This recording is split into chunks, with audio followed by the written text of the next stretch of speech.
1학년 학생들, 19학번 학생들을 상대로 정치학이라는 과목을 가르치고 있습니다. 그러면서 이제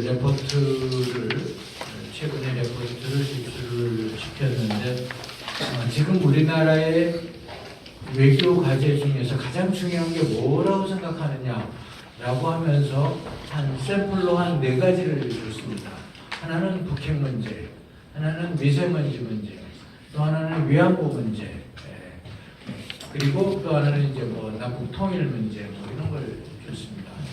근데 학생들의 레포트를 읽다가 저는 기절까지 아직 기절을 안 했던 거 같죠.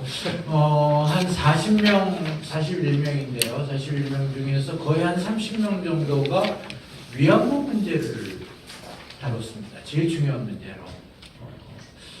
이유는 이제 분명히 똑같습니다. 거의 30명이 똑같은 답변으로 뭐 얘기를 하느냐면 위안부 할머니들이 많이들 돌아가시고 이제 더 이상 그분들이 생존의 기간이 얼마 남지 않았기 때문에 빨리 해결해야 될 것 같다. 고등학교 때 그렇게 배워온 것 같습니다. 분명히 고등학교 선생님들이 가르쳐주지 않고서는 그게 그렇게 될 수가 없는데 이제 제가 가르치는 건 아니니까 저는 그래서 이제 다른 거를 이제 가르치고 있는데요. 지금 현 상황이 그렇습니다. 그래서 반일, 친일 이 문제가 얼마나 중요하냐라는 거로 다시 한번 어제 레포트 채점을 하면서 확인을 했습니다. 국정 어디를 돌아봐도 21세기를 선도하는 국정 아젠다가 보이지를 않습니다. 미래지향 아젠다가 보이지가 않습니다. 오직 뭐 적폐, 투쟁, 뭐 관제, 반일 뭐 이런 얘기들만 온통 있습니다. 이게 우리만 거꾸로 가는 것 아니냐라는 그런 두려움에 휩싸여 있습니다. 지난 문재인 정부 2년 넘게 우리만 이러고 있는 것 아니냐라는 그런 생각입니다. 특히 정부가 친일 청산과 북한과 관계 개선이라는 이 2가지 아이템, 즉 2가지의 공통점은 민족 아젠다라는 건데요. 이 민족 아젠다에 몰두하고 있는 것이 아니냐라는 그런 생각입니다. 지난달에는 방송마다 3.1운동, 상해임시정부의 항일투쟁이 거의 방송을 도배했습니다. 마치 지금 우리가 일본으로부터 나라를 방금 빼앗긴 그런 망명정부가 또는 지금 이제부터 막 해방된 그런 상황인가 라고 착각이 들 정도로 모든 그 사회의 논의가 이 친일 문제에 집중되어 있었습니다. 근데 문제는 이런 반일 민족주의가 관주도로 이끌어지고 있다는 겁니다. 저는 이제 역사의 정치화라는 용어를 썼는데요. 조선도 그 이후에 그 다음날 쓰기 시작을 하더라고요. 그래서 역사의 정치화 문제 그리고 이 관제 반일 민족주의 문제가 처리하는 몇 가지 문제점을 지적하고 싶습니다. 첫 번째는 이 반일 민족주의 또는 이 관제 민족주의가 지금이 상당히 강하지만 과거 정부에서도 있었다. 과거 정부에서도 그 책임에서 벗어날 수 없다는 것입니다. 예를 든다면 과거 이명박 정부에서 그리고 박근혜 정부에서도 계속 있어왔다는 얘기입니다. 그 이전까지는 제가 다루지는 않겠습니다. 2012년 8월 10일 이명박 대통령은 임기 말에 그 낮은 국정 지지도를 끌어올리기 위해서 헌정사상 최초로 독도를 방문했습니다. 근데 의도했던 국정 지지도는 오르지 않았습니다. 대신 일본과의 외교 관계만 나빠지기 시작했고 그때부터 일본의 유명 서점들의 혐한 서적들이 깔리기 시작했습니다. 일본 학자들도, 그러니까 한국에서 일본을 연구하는 학자들도 그때를 분기점으로 보고 있습니다. 박근혜 대통령 역시 이 취임 초기부터 과거사 문제로 일본의 그 더 강도 높은 사과를 요구하면서 2년씩이나 일본과의 외교관계 진행을 멈추셨습니다. 그리고 다 아시는 것처럼 외교적으로 중국에 경도되었습니다. 그러나 그 결과는, 중국으로부터 돌아온 그 결과는 외교적으로 유치하기 짝이 없는 사드 보복이었습니다. 그랬을 때 저희는 박정희 총기부터 많은 분들이 얘기했었습니다. 박정희 대통령 주변에서 일본 문제를 그대로 두셔서는 안 된다. 결국은 미국이 나섰고 한일이 다시 협상을 하기 시작을 했고 3년 만에 풀렸습니다. 그런데 이것은 이러한 대일 외교의 실패라는 문제는 민족 감성을 국익 위에다가 놓았던 그런 때문이 아닌가. 즉 관제 반일 민족주의가 결과한 외교적 실패라는 것이, 이것이 결국은 국가의 안위까지 흔들었던 그런 시기였다라는 겁니다. 문재인 정부에 들어와서는 뭐 구구절절 얘기할 것 없이 가장 최근 3.1절 경축사에서 이제 빨갱이 논쟁이 붙었습니다. 문제는 빨갱이라는 용어를 일본이 만들었으니까 이것도 친일의 잔재다. 그리고 그 사용을 보수 세력이 했기 때문에 보수 세력도 책임이 있다. 그래서 친일과 보수 세력 둘 다를 한 번에 두 세력을 몰아내는, 즉 두 세력의 적폐 세력으로 두 세력을 모두 잡아내는 그러한 그 작전으로 나왔습니다.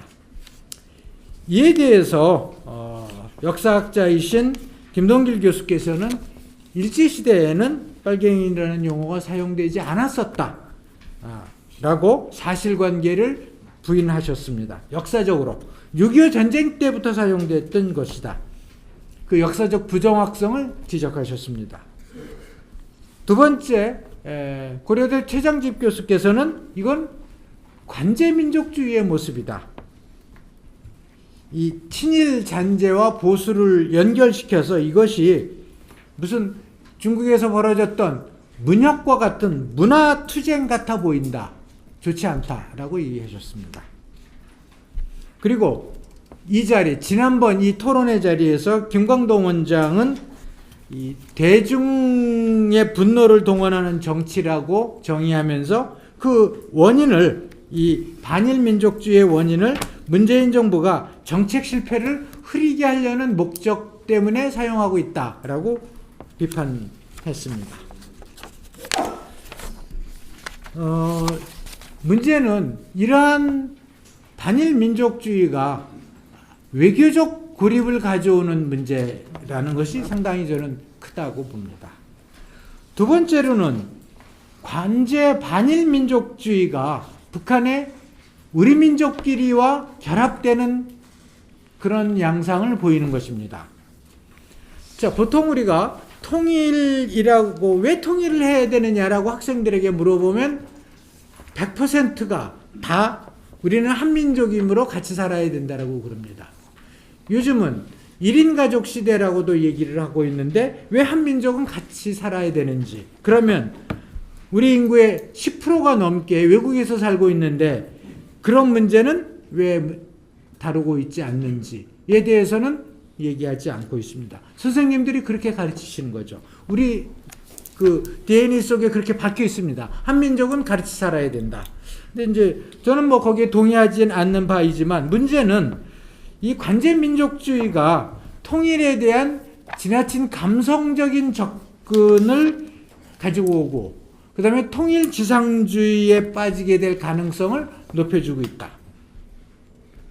그런데 이번 3.1절 기념사에서 문제는 이 관제 반일민족주의와 우리 민족주의가 결합되는 양상을 보였다라는 겁니다. 그것이 반일민족주의라는 것은 결국은 민족주의이기 때문에 반미로 나갈 수밖에 없고 우리 민족주의는 시작이 반미였지만 반일로 나갑니다. 결국은 둘이 겹치는 부분들이 생겨나는 그런 양상을 보이고 있다. 그래서 제가 그대로 문재인 대통령의 그 기념사를 그대로 한번 옮겨봤습니다. 우리 마음에 그어진 38선은 우리 안을 갈라놓은 이념의 적대를 지울 때 함께 사라질 것입니다. 즉 종북이든 또는 북한에서 얘기하는 공산주의든 다 용서하고 하나 되자라는 말씀이십니다. 차이를 인정하며 호혜적 관계를 만들면 그것이 바로 통일입니다. 신한반도 체제로 통일을 준비해 나가겠습니다. 신한반도 체제는 이념과 진영의 시대를 끝낸 새로운 경제협력 공동체입니다. 이거 결국은 뭐로 나가느냐면 이거 낮은 단계의 연방제인가? 이런 의문이 들 정도의 어떤 그 공동체 이야기가 이미 말씀을 하신 겁니다. 즉 한반도 평화경제론으로 체제를 달리하는 연방제 통일론으로 귀결되는 모습을 보이고 있다. 이 부분에 대해서 굉장히 우려되고 경계해야 되고 우리가 신경을 많이 써야 되는 부분들이다 라는 것입니다. 그래서 궁극적으로 이 관제 우리의 반일 민족주의가 우리 민족끼리와 겹치는 부분들에 대해서 굉장히 경계해야 되는 그런 상황에 지금 처해 있다라는 것이고요. 세 번째로는 민족주의가 가지고 있는 철학적인 빈곤입니다. 민족주의 학자는 우리 보통 얘기하기를 베네딕트 앤더슨이 얘기합니다. 민족이라는 용어 자체가 사회적으로 만들어진 것이고 민족주의라는 것 자체가 상상의 정치 공동체, 상상으로 만들어낸 것이다 라고, 실체가 없는 것이다 라고 얘기를 하면서 그 핵심에서 얘기하는 것은 그 철학적인 빈곤함입니다. 그리고 모순성입니다. 그래서 이것을 극복하고자 많은 이벤트들을 만들어냅니다. 민족주의에서는. 그 이벤트가 독일 나치가 했었던 올림픽 게임 같은 것들이죠. 그런데 우연스럽게도 우리의 평창 동계올림픽에서 남북이 만나기 시작했습니다. 북한에서 특사가 오고 남북이 하나 된다라는 모습으로 남과 북이 하나의 공동팀으로 플레이하는 모습들을 보여주면서 민족주의 의식들이 고취되는 그런 모습들을 보였습니다. 이게 우연이냐라는 겁니다.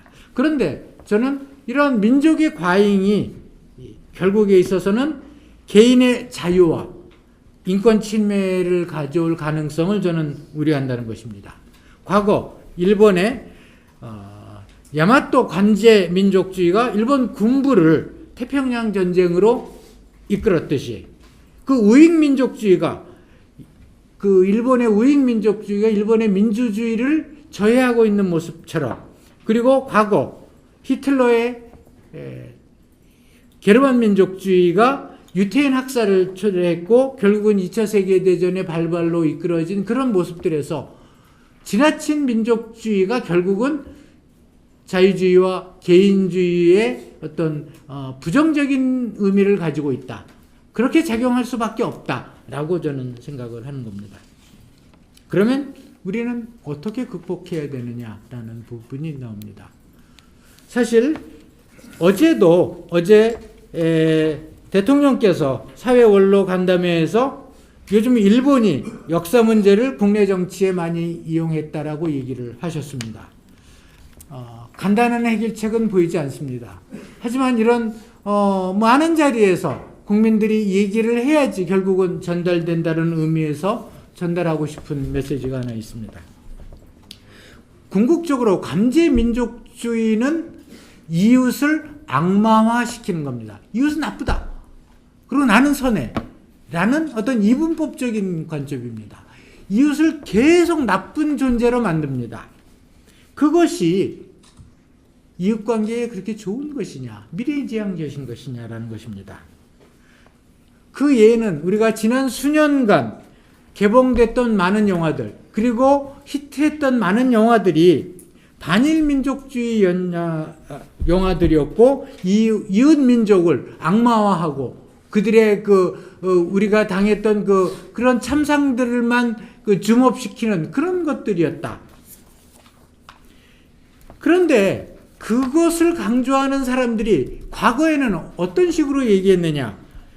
그런 국사학자와 시민단체들이 과거에는 우파가 공산주의, 즉 북한을 악마화했다라고 했던 사람들인데 똑같은 방식으로 아니면 똑같은 정도로 그 이상으로 똑같은 악마화가 일본에 대해서 진행되고 있다. 그래서 이건 아이러니다. 둘 다 극복해야 될 문제의 하나일 것 같다. 이런 것들은 사실은 어린 학생들과 많은 시민들에게 어떤 인지 갈등을 불러일으키고 있다. 그런데 이런 것들이 사실에 있어서는 현실에 그렇게 잘 먹히느냐에 대해서는 저는 조금 의문이 들어갑니다. 즉 세계화 시대에 우리 국민들이 스스로 내면적인 갈등을 겪고 있는 모습을 저는 간단하게 일본을 방문한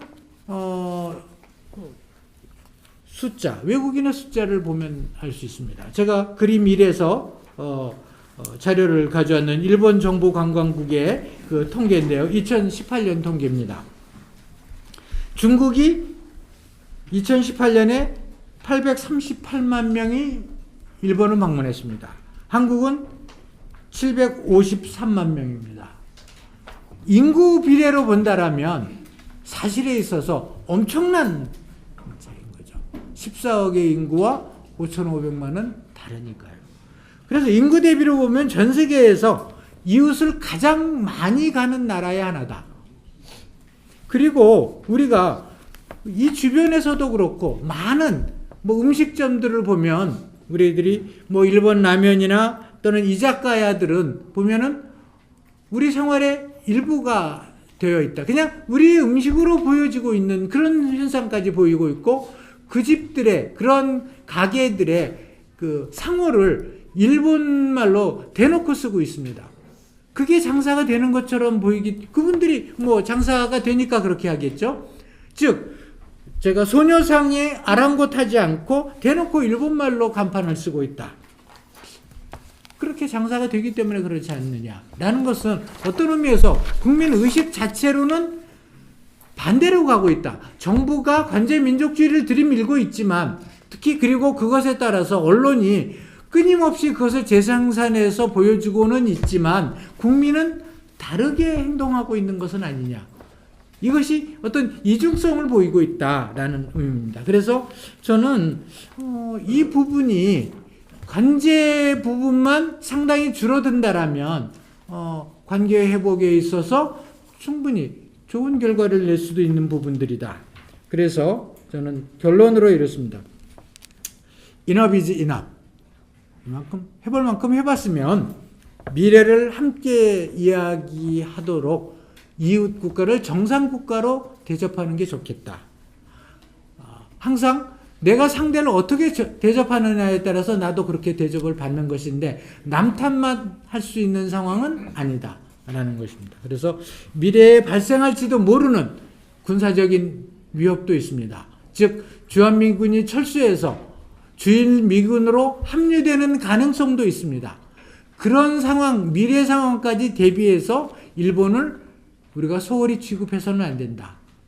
그리고 외교관계, 그리고 군사, 경제면에 있어서, 경제면도 사실에 있어서는 여기 적어놨지만 지난 10여 년 이상 동안 그 3위의 무역대국은 한 번도 변한 적이 없습니다. 경제적으로도 국권이 유지가 되고 있다. 단지 정권 차원에서 만들고 있는 관제민족주의만 문제가 되는 것이다라는 것입니다. 그래서 이쯤에서 충분히 해봤으니까 국민이 반대로 나가고 있으니까 정치적 이용을 좀 멈출 필요가 있다.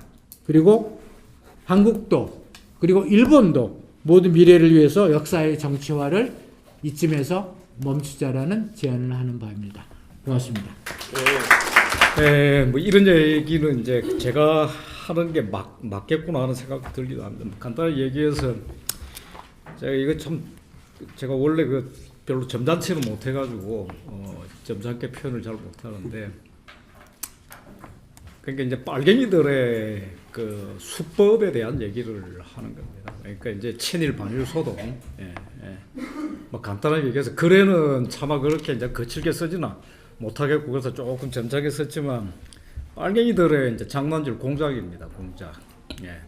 오래됐습니다. 오래됐고 그래서 이제 저같이 이제 그러니까 말하자면은 빨갱이 출신이 이런 얘기를 해야 실감이 좀 나겠다 이런 생각도 들기는 합니다.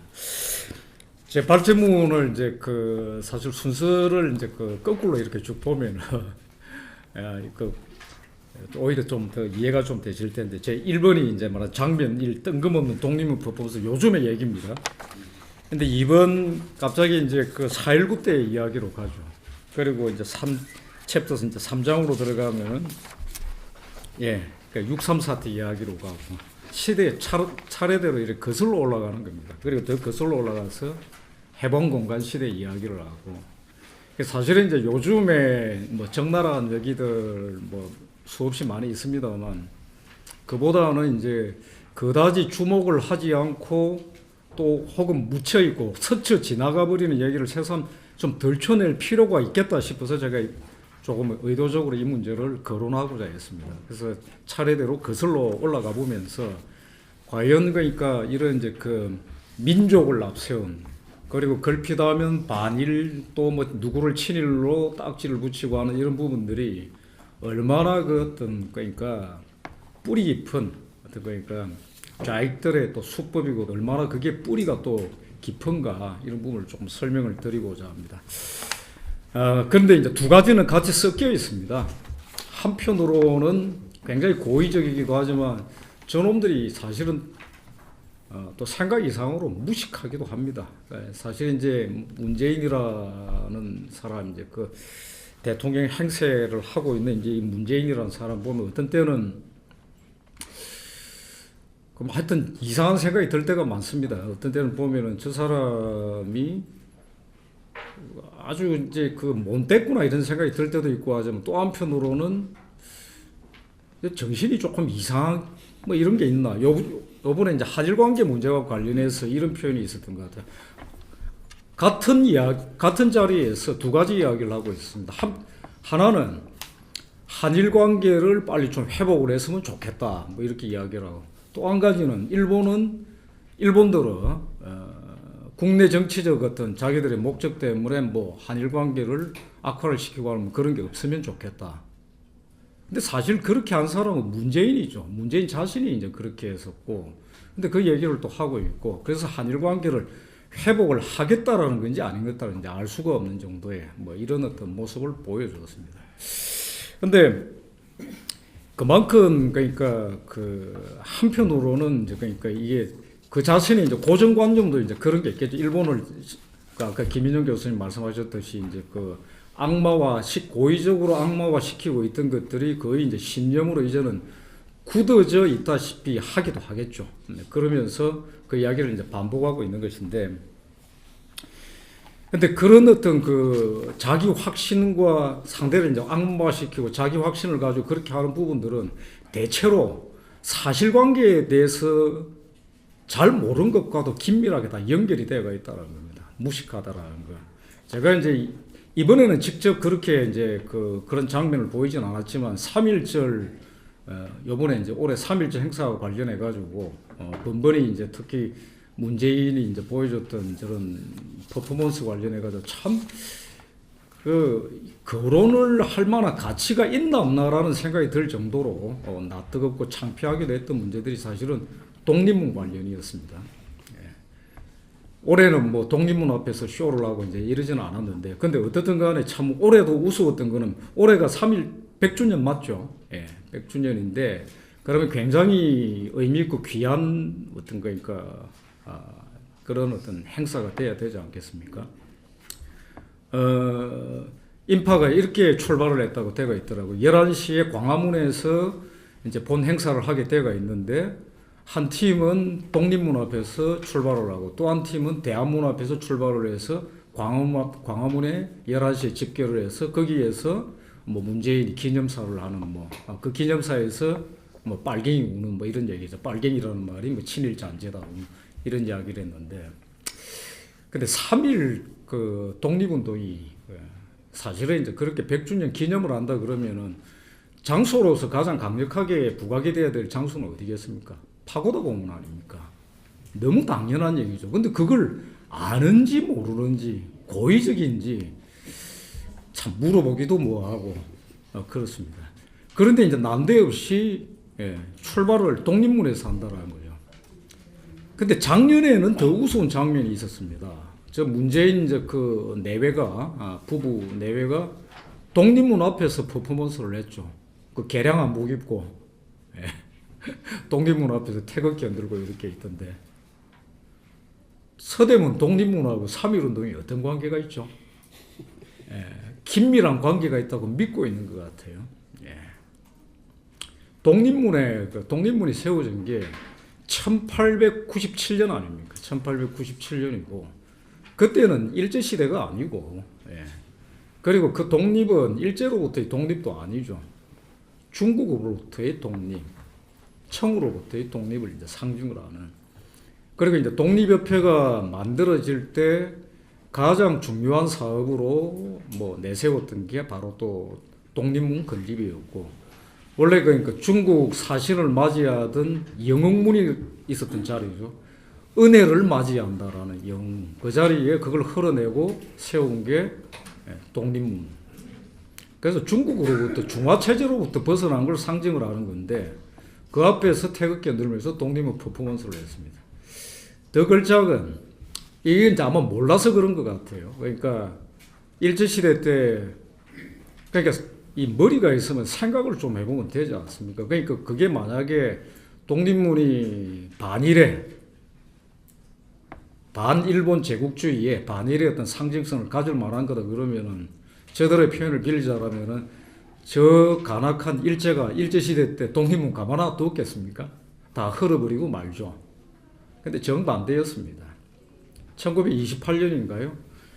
일본 총독부에서 독립문을 그러니까 또 보수를 하고, 그리고 이제 심지어 이제 문화재로 지정을 하고 이런 일까지 있었죠. 그때 당시 뭐 돈으로 4,000원인가 5,000원, 요즘 돈으로 보면은 한 10억대 가까이, 20억대 가까이 돈일지 모르겠다. 근데 정확한 계산하기는 어렵습니다만 상당한 정도의 예산을 들여가지고 보수를 하고 이렇게 했다라는 거죠. 그 일을 모르는 것 같습니다. 아주 그러니까 근데 문제는 이 문재인 패거리들만이 아니라 사실은 일반 국민들도 요즘은 조금씩 이제 많이 알려주고 했지만 사실 이렇게 이제 그 얘기를 하다 보면은 새삼 그 문제들을 지적을 하면은 그렇구나 하고 새삼 깨닫기는 한데 1897년에 만들어진 거니까 일제의 문제는 아니죠. 독립문이라는 게. 근데 많은 사람들이 그걸 잘 모릅니다. 특히 학생들 대부분 다 그렇습니다. 제가 학생들을 가르치고 하면서 청년 학생들 이제 가르치고 이렇게 하면서 그 얘기를 하면은 그렇네요라고는 바로 이해를 합니다. 그런데 첫 번째 질문을 던졌을 때 바로 답한 경우는 아무도 없었습니다. 근데 희한하게도 이승만 대통령의 정읍 발언은 다 압니다. 정읍 발언. 학교에서 그렇게 가르치는 거예요. 국사를 가르치면서. 그러니까 소위 그 전교조 교사들이 그러니까 이제 분단 뭐 이런 걸 불러온 단정, 그 남한만의 단정 이런 걸 갖다가 표방한 이제 정읍 발언 이런 것들을 그래서 이승만이라는 사람이 분단의 원흉이다 이런 걸 주지시키고 막 가르치고 이런 걸 하는 거죠.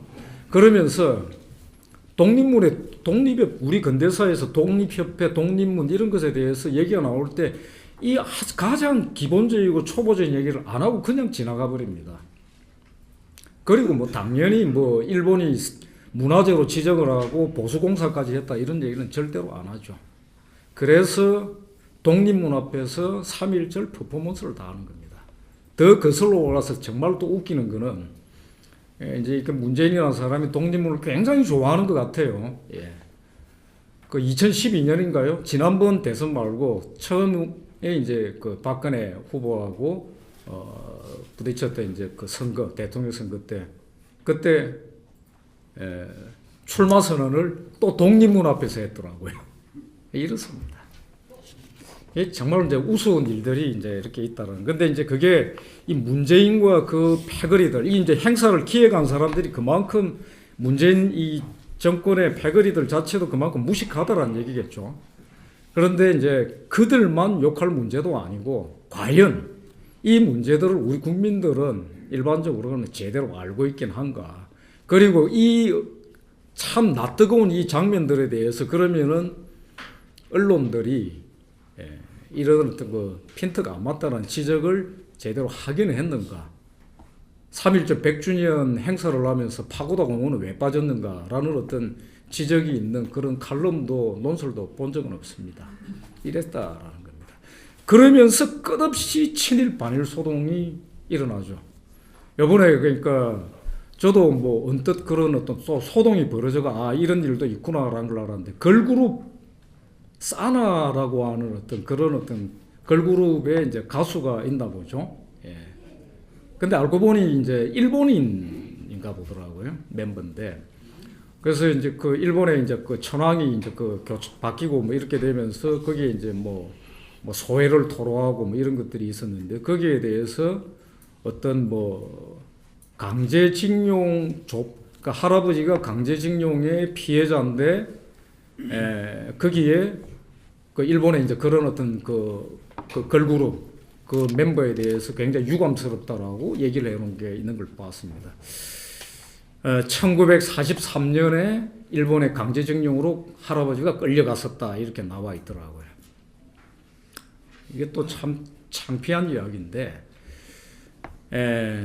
한반도에서 조선에서 징용이 시작이 된 건 1944년입니다. 43년에 징용이 없었습니다. 참 새삼 거기에 대해서 거론은 안 하고 싶습니다. 하여튼 이런 어떤 그 장면들이 있었다라는 거. 그 다음에 또 거슬러 올라와서 이제 4.19 때 이제 장면을 보면은 적나라하게 옛날 얘기니까 더 뭐 조금 이제 노골적으로 뭐 할 수 있을 것 같습니다. 빨갱이들이 그야말로 대놓고 장난을 칩니다.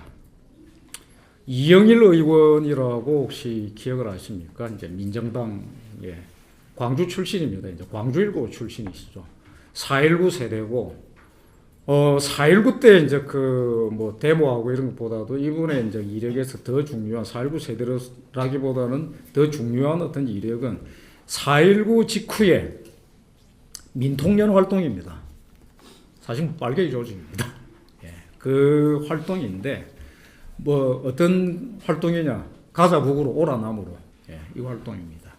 그걸 주도해 나온 서울대 민통련의 어떤 거니까 말하자면 리더였습니다. 이분이 이제 그 2016년이었는가요? 그때 이제 그 이승만 포럼 그러니까 행사에서 예전에 이제 그 일들 뭐 소회를 이제 담아서 이승만 대통령 이제 기념 어떤 세미나에서 회고를 하시면서 한편으로는 이승만 대통령께 사과를 이제 표하고 그때 당시 실상에 대해서 언급을 하시고 하셨습니다. 그 뭐라고 하셨는가 하면은 제가 여기 자료에는 이제 쓰지는 않았습니다만 이렇게 표현하셨죠. 오늘 이 자리에는 국회의원 뭐 누구누구가 아니라 그때 당시에 철없이 이승만 대통령께 달려들었던 학생 이영일의 이름으로 나왔습니다. 이승만 대통령께 머리 숙여 죄송하다는 말씀드립니다. 이렇게 말씀하셨어요. 그리고 이렇게 표현을 했습니다. 4.19 직후에 기회가 오고 찬스가 오자 상황이 조성이 되자 전국 도처에서 잠재되어 있던 빨갱이들이 5, 6월 8.2 때처럼 날뛰기 시작했다. 이렇게 당사자 그리고 말하자면은 이제 실제로 좌익적 입장에서 가자 북으로 오라 남으로 그 당시 이제 혁신계라고 칭했죠. 바깥쪽에 혁신계 그 그룹들하고 같이 손잡고 그런 행사를 벌이고 이를 추진했던 당사자가 그 이야기를 했습니다. 그랬다라는 겁니다. 4.19 일반적으로 이제 그 민주혁명이라고 하지 않습니까? 그렇습니다. 민주혁명입니다. 그런데 4.19 직후에 학생들 일반적으로 민주주의에 아무런 관심도 없었다라는 거고 곧바로 소동이 벌어지기 시작한 것은 통일운동이었습니다. 근데 그 배후에 뭐가 있었느냐? 당시 뭐 그때 뭐 사회주의, 공산, 좌익 이렇게 표현은 못하죠. 통칭해서 이제 혁신계라고 이렇게 표현을 했는데 간단하게 얘기해서 그냥 좌익들입니다. 그 뭐 좌익들은 늘 그렇습니다. 그러니까 상황이 아주 무르익어서 소위 이제 전문적인 용어를 이제 쓰자라면은 혁명의 일종의 이제 만조기 같은 상황이 이제 때가 있다. 그런 어떤 찬스가 오면은 대어놓고 가장 높은 수위의 슬로건을 내걸고 싸우기도 하고 하지만 그 단계를 봐가면서 문제 제기를 하고 그럽니다. 스스로의 지칭도 이제 그렇게 하고 그렇게 했습니다. 당시가 그들은 그렇게 판단을 하죠. 만조기를 향해서 가는 어떤 찬스는 포착한 때다. 쫙 이렇습니다. 그게 이제 그러니까 잠재되어 있던 사람들이 이제 합법적인 어떤 정당을 조직하고 7월달 이제 4.19 직후에 이제 총선이 있을 때 참여를 합니다. 뭐 통합해서는 아니지만 서너 개 이렇게 해가지고 나눠져서 했지만 상당한 성과들을 거둡니다. 나중에 그러니까 이런 어떤 그러니까 좌파 세력, 좌익 세력들이 공식적으로 의석을 갖다가 차지하게 된 거는 이때를 끝으로 해가지고 정말 많은 세월이 흘러서였습니다. 그런데 4.19 직후에 이때는 사실은 따지고 보면 큰 성과를 거두지 못했다라고 했지만 정말로 사실은 성과를 많이 거두었었고 의석이 아마 전체적으로 하면 다 합치면 민의원 찬이면 다 합치면 한 8석 정도가 되었을 겁니다. 그리고 학교에서는 학생들이 서울대를 중심으로 해가지고 전국 도처의 대학들 19개 대학인가요? 이제 연합을 해가지고 이런 어떤 거니까 가자북으로 오라나무로를 기치로 한 이런 걸 만들어내고 그랬습니다. 이번에 그러니까 작년인가요? 뭐 김정은 위임맞이 뭐 이런 소동 벌어졌다. 어처구니 없는 일이지만 그리고 이제 그 공중파 KBS까지 나와가지고 김정은 뭐 환영단 뭐 이런 거 하겠다라는 친구가 나와서 설치고 이렇게 했었죠. 그거 보고 이제 그 깜짝 놀란 분들, 화가 난 분들도 많았을 것 같습니다. 근데 4.19 직후에도 그 비슷한 일이 있었습니다. 제가 이제 학생들을 가르치면서 질문을 던졌을 때 정답을 맞힌 사람이 아무도 없었던 질문이 하나가 있습니다. 그 대부분의 일반적인 어떤 시민강좌에서도 다 마찬가지였었는데요. 방공법 제정을 들고 나온 사람, 시도한 사람이 누구겠습니까? 라고 질문을 하면 맞추는 사람이 없습니다. 누구였을 것 같습니까? 방공법 제정. 대부분 그러니까 답이 이렇게 나옵니다. 이승만 대통령 아닌가요? 박정희 아닌가요? 이렇게 나옵니다. 아닙니다. 장면입니다. 예. 그러면 전부 다 그렇구나 하고 뒤늦게 고개를 끄덕이시면서 놀라는 분들도 상당히 있습니다. 장면 총리가 들고 나온다. 방공법 제정을 시도를 하고 왜 그랬느냐? 자기 집 앞에서 김일성 만세를 외치니까 예. 햇불 데모하고 난리를 쳤다라는 것 아닙니까? 그때 당시에 별의별 일이 다 있었다라는 어떤 그 기록들, 기사들도 있고 해고담들도 다 있습니다. 촛불 데모 수준이 아니었습니다. 횃불 들고 뭐 간단하게 얘기해서 빨갱이들이 바로 설쳤습니다. 가자북으로 오라나무로. 5월 그러니까 61년도 5월 13일부터 시작해서 쫙쫙쫙쫙 데모가 시작되는데 5월 13일 서울에서 데모가 있었을 때 당시 이제 기록을 보면은 4만 명 이렇게 나와가 있습니다. 실인원인 것 같은데요. 예. 요즘 저 패거리들하면 4만 명 그러면은 100만이라고 우기겠죠. 실제로 시내에 광화문 일대 4만 명 정도 모이면 그 엄청난 인파입니다. 정말 많습니다. 많아 보입니다. 그 인파가 서울 시내 집결을 해가지고 가자북으로 오라나무로 외치는 겁니다. 그러면서 남북 정치 협상을 요구를 하고 하라고 난리를 칩니다. 그러니까 쭉쭉쭉 해가지고 5월 17일에는 대구에서 그런 어떤 시위 행사를 하기로 예정이 되어 있었습니다. 16일에는 아마 광주 이렇게 되어 있었을 겁니다. 두 개는 다 못 열립니다. 왜? 5.16 군사혁명이 일어났기 때문에 수도되어 버립니다. 막아버린 거죠.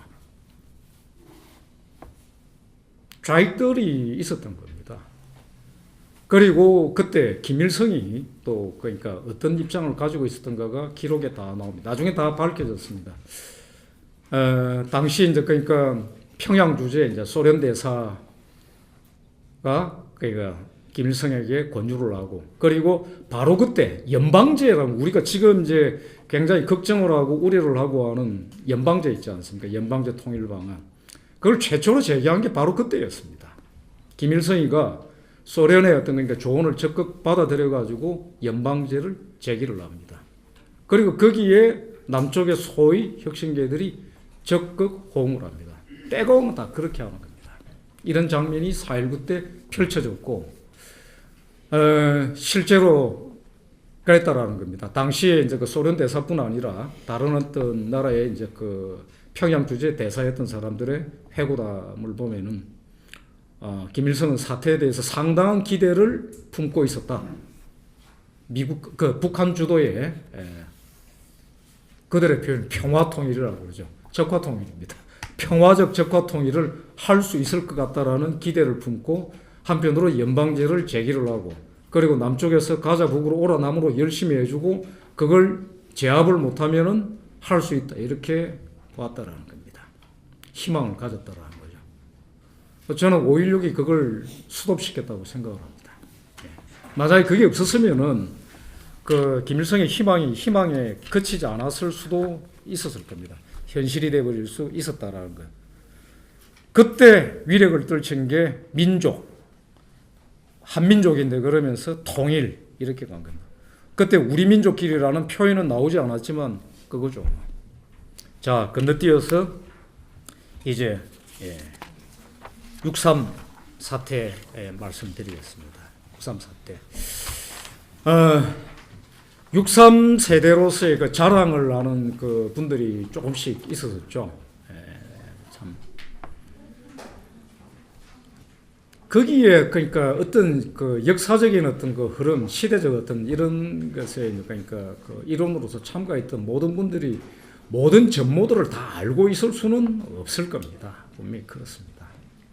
부분적으로 알고 있고, 그리고 순수하고 또 좋은 뜻으로 그런 일에 참여했던 사람들을 인간적으로 비난들을 하기는 좀 힘들 겁니다.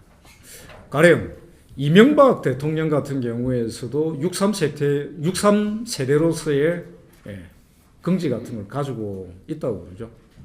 그래서 이제 그 아마 당시에 이제 그런 어떤 것에 대해서 어떻게 생각을 하느냐, 후회하는 바는 없는가 물어본 적은 없지만 사실 아마 잘 모를 겁니다. 내막들은.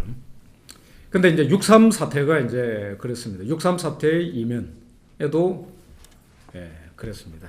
6.3 사태의 이면에도 좌익들이 있었다라는 거. 민족주의 비교 연구회라고 있었습니다. 참 이걸 제가 정리를 하고 이제 그 근현대사 정리를 하고 이 시대를 정리를 하면서 알면서 참 혀를 차게 됐는데, 민족주의 비교 연구회를 이제 그 만든 사람이 황성모 교수라고 이렇게 나와가 있습니다. 서울대 사회학과 출신이고 이렇더라고요. 그래서 이 양반이 이제 민족주의 비교 연구회라는 걸 만들었는데, 줄여서 민비련.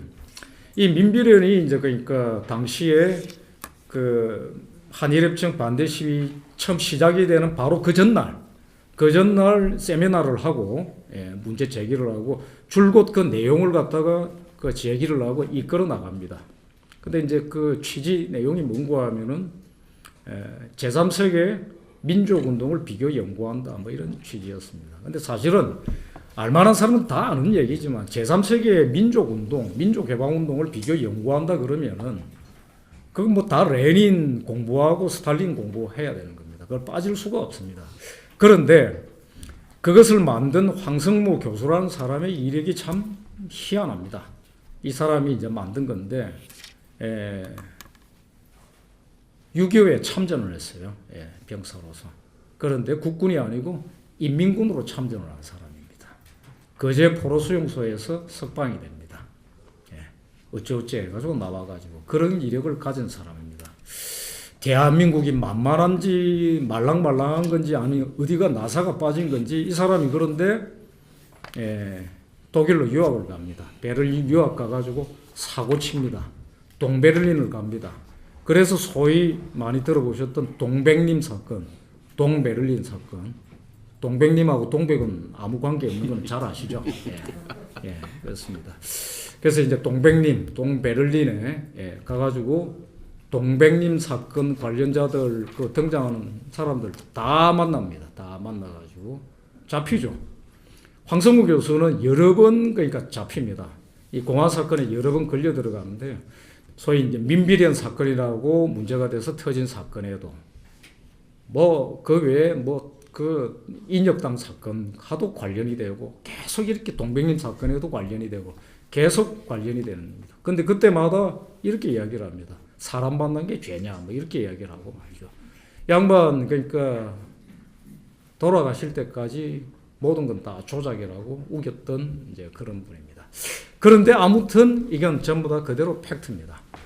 인민군으로 참전했던 것도 사실이고 그 다음에 민비련이라는 게 제3세계 민족해방운동을 비교 연구하는 그런 것도 사실이었고 그런데 이 자료집에 나와가 있습니다만 그때 6.3 사태 당시에 민비련이 추측이 돼서 제기한 내용을 보면은 여러 가지로 이제 그 바로 느낌이 확 옵니다.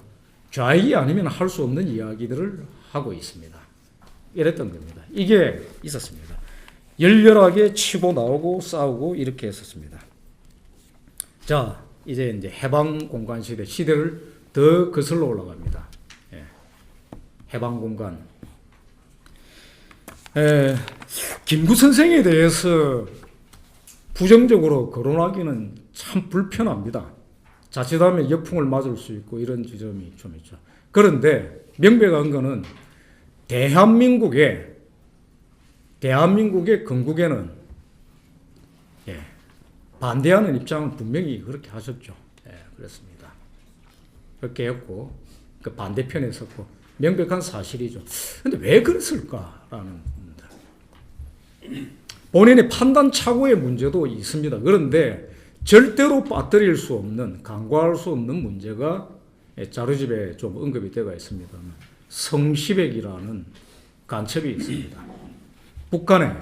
북한의 김일성이 직파한 특급 공작원입니다.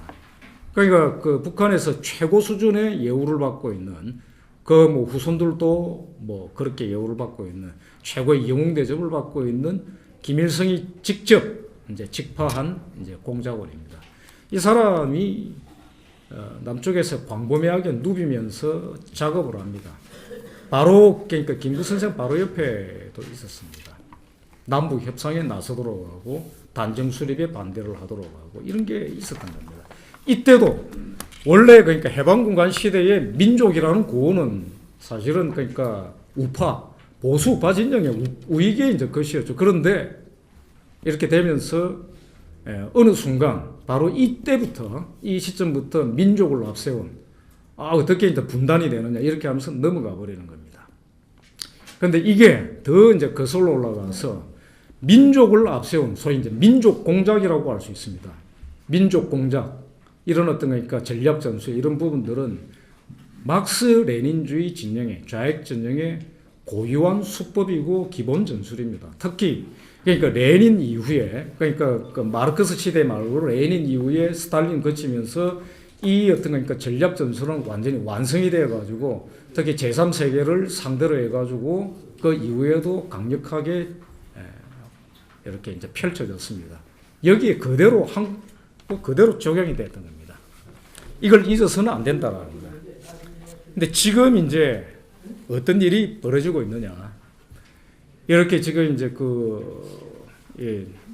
제가 지금 말씀드렸던 해방 때부터 시작해가지고 굵직굵직한 한국 현대사에서의 중요한 어떤 고비 지점에서 나타난 이런 모습들이 이제는 아마 저들이 그런 것 같습니다. 지금이 거의 이제 기회가 왔다. 만조기쯤에 된다고 생각하는 건지 남북이 거의 합작이 돼가지고 대놓고 공세를 벌이고 있습니다. 일본과 관련해가지고 저는 굉장히 안타깝고 유감스러운 거는 그렇습니다. 우리 이제 한국 현대사에서 일본과의 이제 그러니까 어떤 아픈 역사, 구원 있을 수가 있습니다. 그러나 사실관계, 팩트 그 자체로 들어가자라면은 틀린 게 너무 많다라는 거 이걸 말씀을 안 드릴 수가 없습니다. 특히 반일을 조장하는 많은 팩트들이 엉터리인 경우가 굉장히 많습니다. 독립문 같은 경우에는 매우 사소한 일입니다. 그리고 징용 문제와 관련해 가지고 43년에 일본에 아니죠. 징용당해서 간 게 아니죠.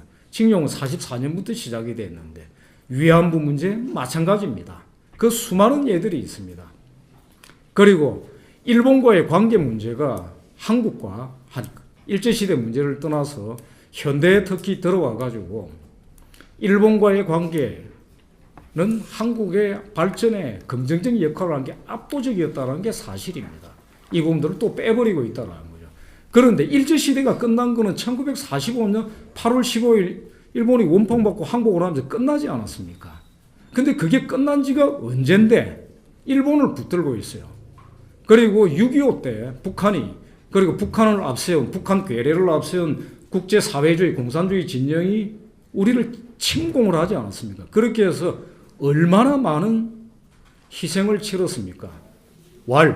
통칭해서 500만 사상자를 이야기를 할 정도입니다. 일제시대 때 500만 안 죽었습니다.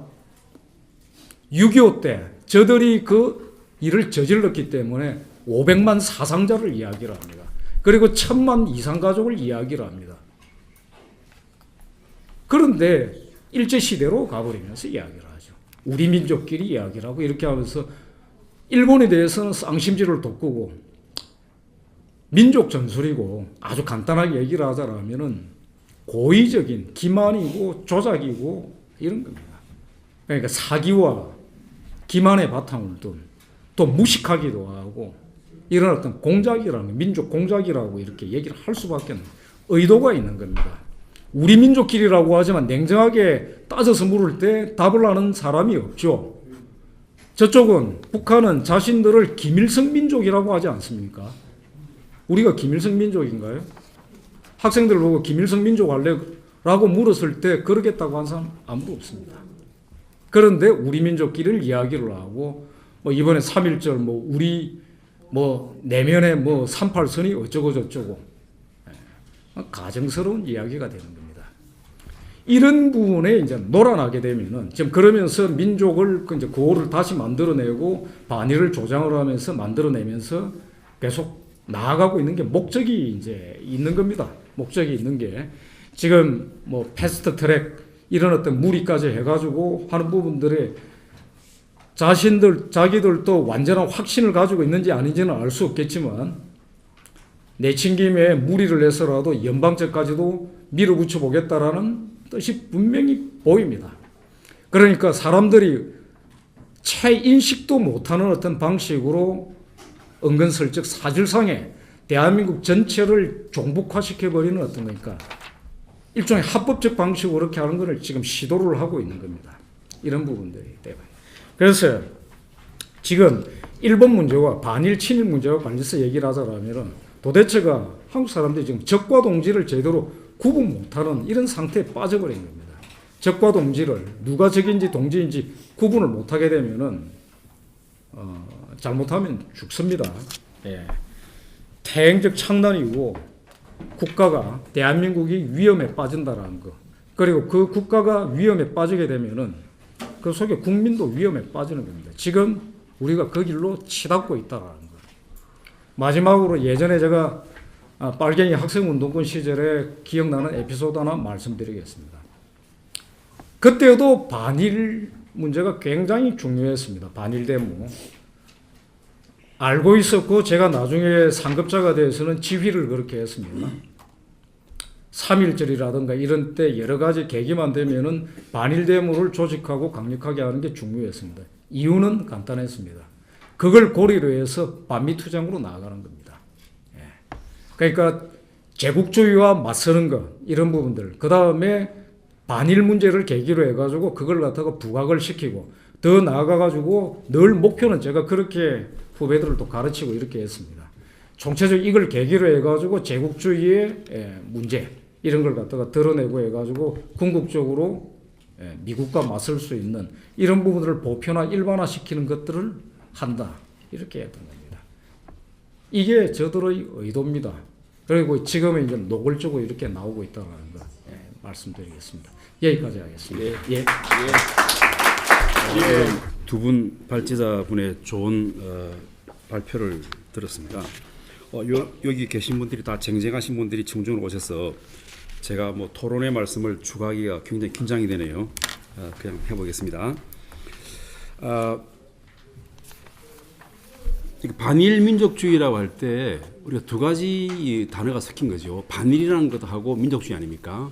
그런데 민족주의라는 것은 사실 그 뿌리가 부족주의에서 나온 겁니다. 그래서 그만큼 전 근대적인 부족 사회의 유산이라고 볼 수 있는 거죠. 그래서 우리가 그걸 지금 붙잡고 있다는 것이고요. 지금 현재 한국의 반일 민족주의라는 것은 모든 국가가 민족주의적인 성격을 가질 수 있겠지만은 유독 일본에 대해서만 우리 주변을 둘러싸고 있는 나라가 한 5개 되는데 일본에 대해서만 불균형적으로 우리가 민족주의를 강조하고 있기 때문에 생기는 문제가 하나 있고요. 두 번째, 그것이 우리 국민 개개인이 가진 정서가 아니라 이 정부가 주도해가지고 최근에 다시 이거를 강조한다는 것이 두 번째 문제입니다. 이 두 가지가 중요한데 저는 최근에 그 뉴스를 보니까 독도가 한국과 일본 두 나라 중에 어디에 속하는 것인가에 의문을 제기한 아마 중고등학교 선생님 같아요. 그분이 수업된 이야기를 또 전교조 선생님을 따르는 학생이 고발을 해가지고 그 선생님이 결국은 주의처분을 받았습니다. 교육청으로부터요. 근데 이게 만약에 나는 일본인지 한국인지 독도의 진정한 소유권자가 잘 모르겠다라고 한 그건데요. 우리가 만약에 친중적인 발언, 친북적인 발언을 했다면 지금 누가 문제를 삼을까요? 아무도 문제되지 않을 겁니다. 유독 일본이라는 것 때문에 문제가 되는 것이죠. 아마 여기서 또 누군가 녹음해가지고 뭐 이런 얘기 했다라고 할 것도 예상하고 있습니다. 저는 고향이 경남 거제인데 이 발표를 들을 때 굉장히 죄스러운 마음이 드는 게 역사 바로 세우기라 해가지고 아까 김인영 교수님 발표하신 중앙청, 옛날 중앙청이죠. 허물은 게 김영삼이고요. 그 다음에 지금 대통령이 문재인이가 또 거제 출신입니다. 그래서 굉장히 마음이 무겁습니다. 저 그 대마도를 어릴 때 이렇게 육안으로 보고 자란 사람인데 정말 마음이 무겁습니다. 그때 도고 헤이아지로라고 여러분 잘 아시는 러일 전쟁에 일본 저 해군 살인관이고요. 지금 그 일본의 그 자기들끼리는 군신이라고 부르는 그 숭상하는 사람 아닙니까?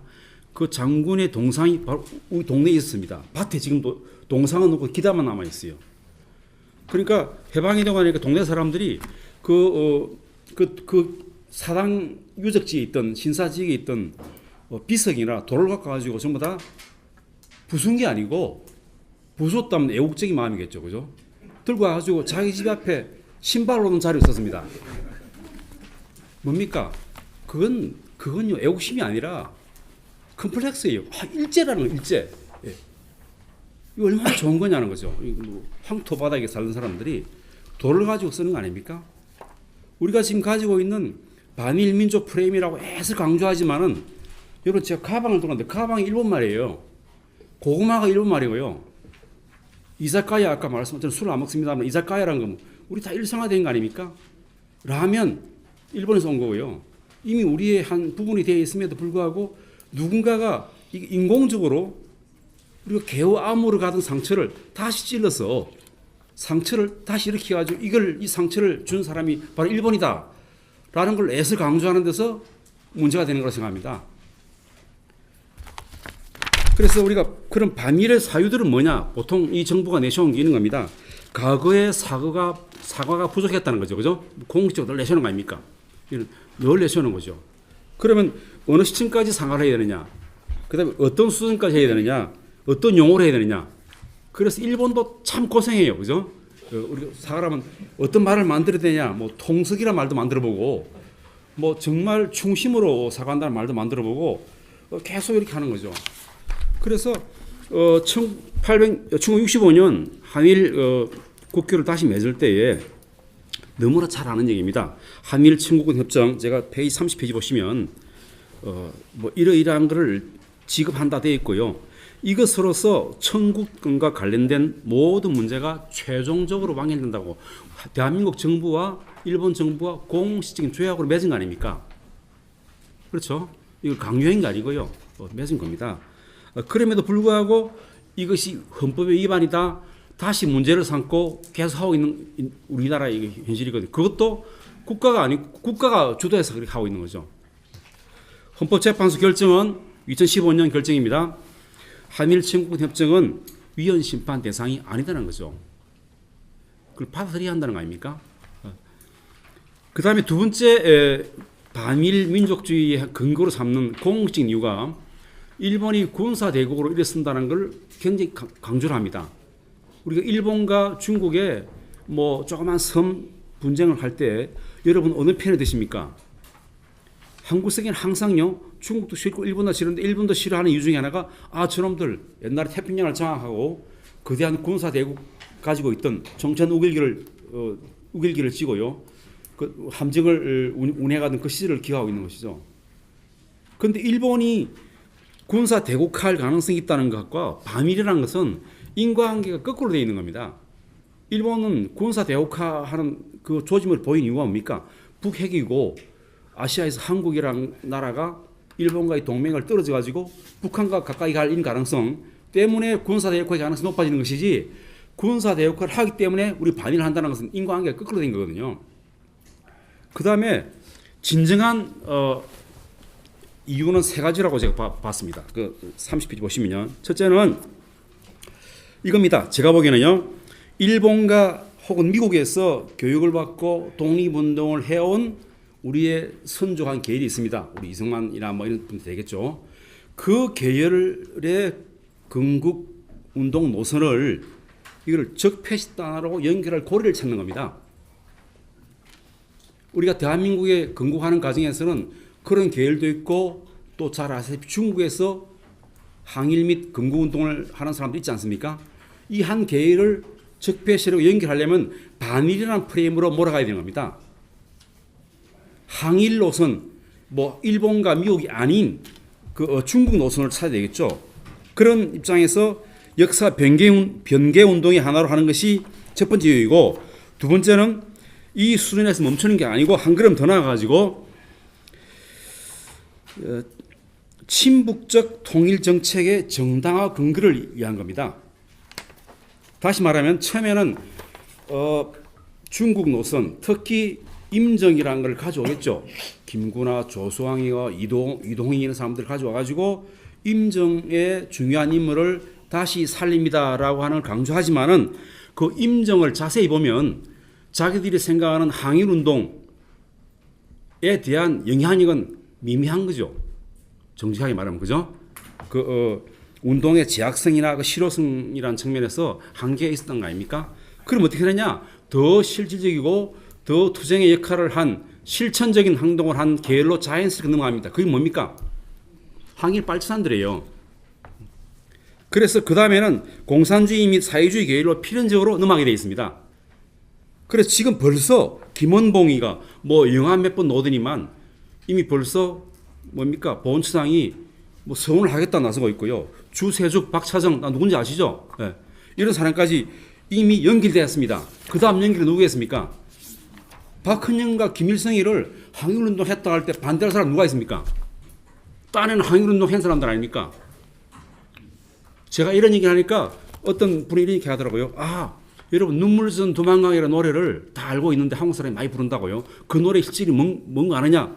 나 모르는데 하니까 그 노래가 사실은 박헌영이가 만삭이 된 부인을 나룻배 싣고 두만강을 건너는 장면이래요.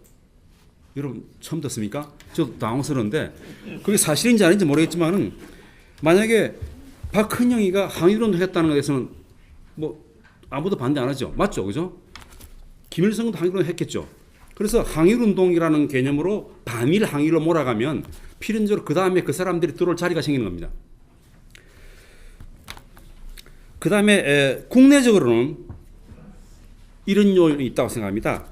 이거는 남한 사회 내부에서 소위 말해서 친북적 이 정부가 추구하는 통일 정책에 기반을 놓기 한 겁니다. 여러분들 정말 이 정부가 추구하는 반일 위안부 문제 이런 것들이 위안부의 복지를 개선하기 위한 거라든지 또 우리가 일본 문화에 물들은 것을 문화를 회복하겠다든지 또 경제를 그 사람들에게 피해본 경제를 복구하겠다든지 피해본 사람 많겠죠 옛날에요. 그런 거란 생각하는 사람 별로 없겠죠.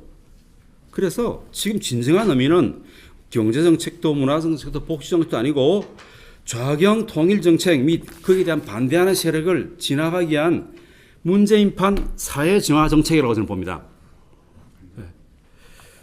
그래서 지금 우리가 어떻게 합니까? 금송이라는 소나무가 있습니다. 잎이 좀 노랗고요. 황금빛이 나는 소나무. 일본에서 그 원산지랍니다. 금송이 이순신 장군 아산 현충사지 아마 거기에 심겨져 있는데 그 아산 현충사를 짓고 이순신 장군을 성웅의 자리에 올린 분이 누굽니까? 박정희예요. 박정희. 그죠? 네, 그래서 이게 금송을 빼야 한다. 그런 얘기를 이순신 장군의 후손이라는 그 이시들이 나서서 박정희 잔재를 빼야 된다. 일본 잔재를 빼야 한다고 나서고 있고요. 벚꽃을 어느 지역에 있으니까 빼야 된다고요. 이렇게 하고 있는 겁니다. 정말 우스운 얘기죠. 그죠?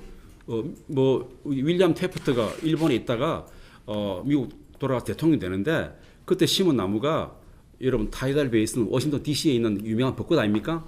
그게 일본이 진주만 공격을 해가지고 미국을 공격할 때 많은 미국 사람들이 이 나무를 뽑아야 한다 생각했습니다. 우리를 침공한 일본이니까요. 뽑으려고 몇 그루 뽑았습니다. 어떻게 됐을까? 시민들이 다 나서 반대했어요. 이건 우리 그런 좁은 생각하면 안 된다는 거죠.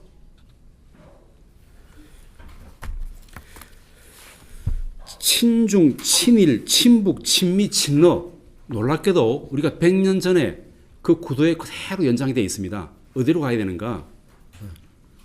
힘센 놈한테 붙어야 되겠죠. 쉽게 말하면요.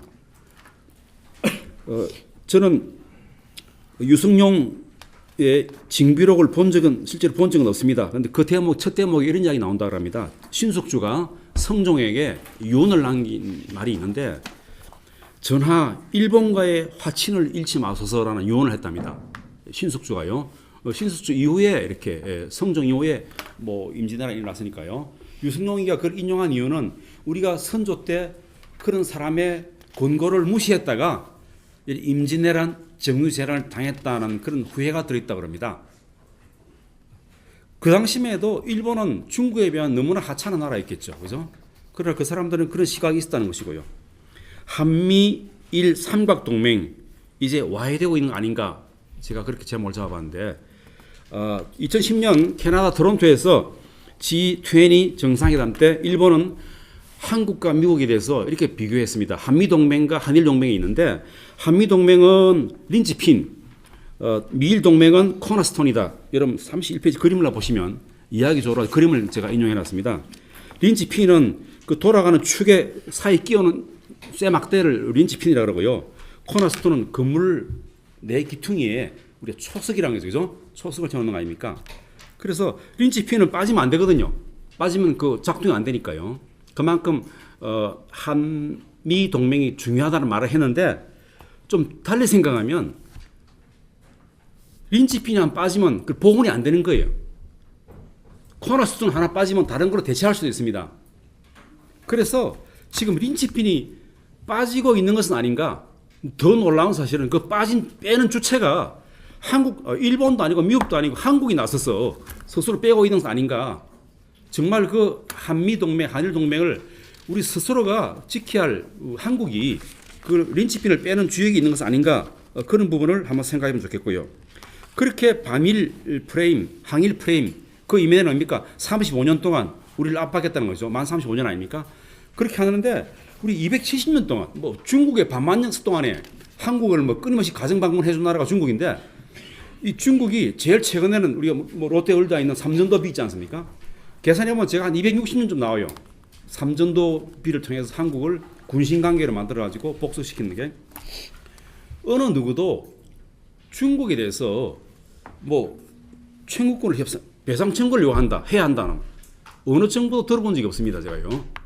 35년에 대해서는 길을 쓰고 죽을 듯이 이렇게 덤벼들면서 그걸 못 잊겠다 하면서 270년 동안, 최근만 270년이죠.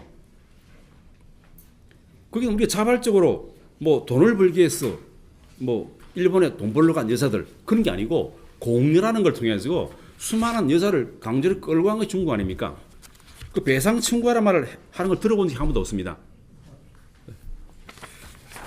이미 한일 양국은 문화 의식의 공동체이고 정직하게 말씀드리면 무역에 굉장히 중요한 파트너이고요.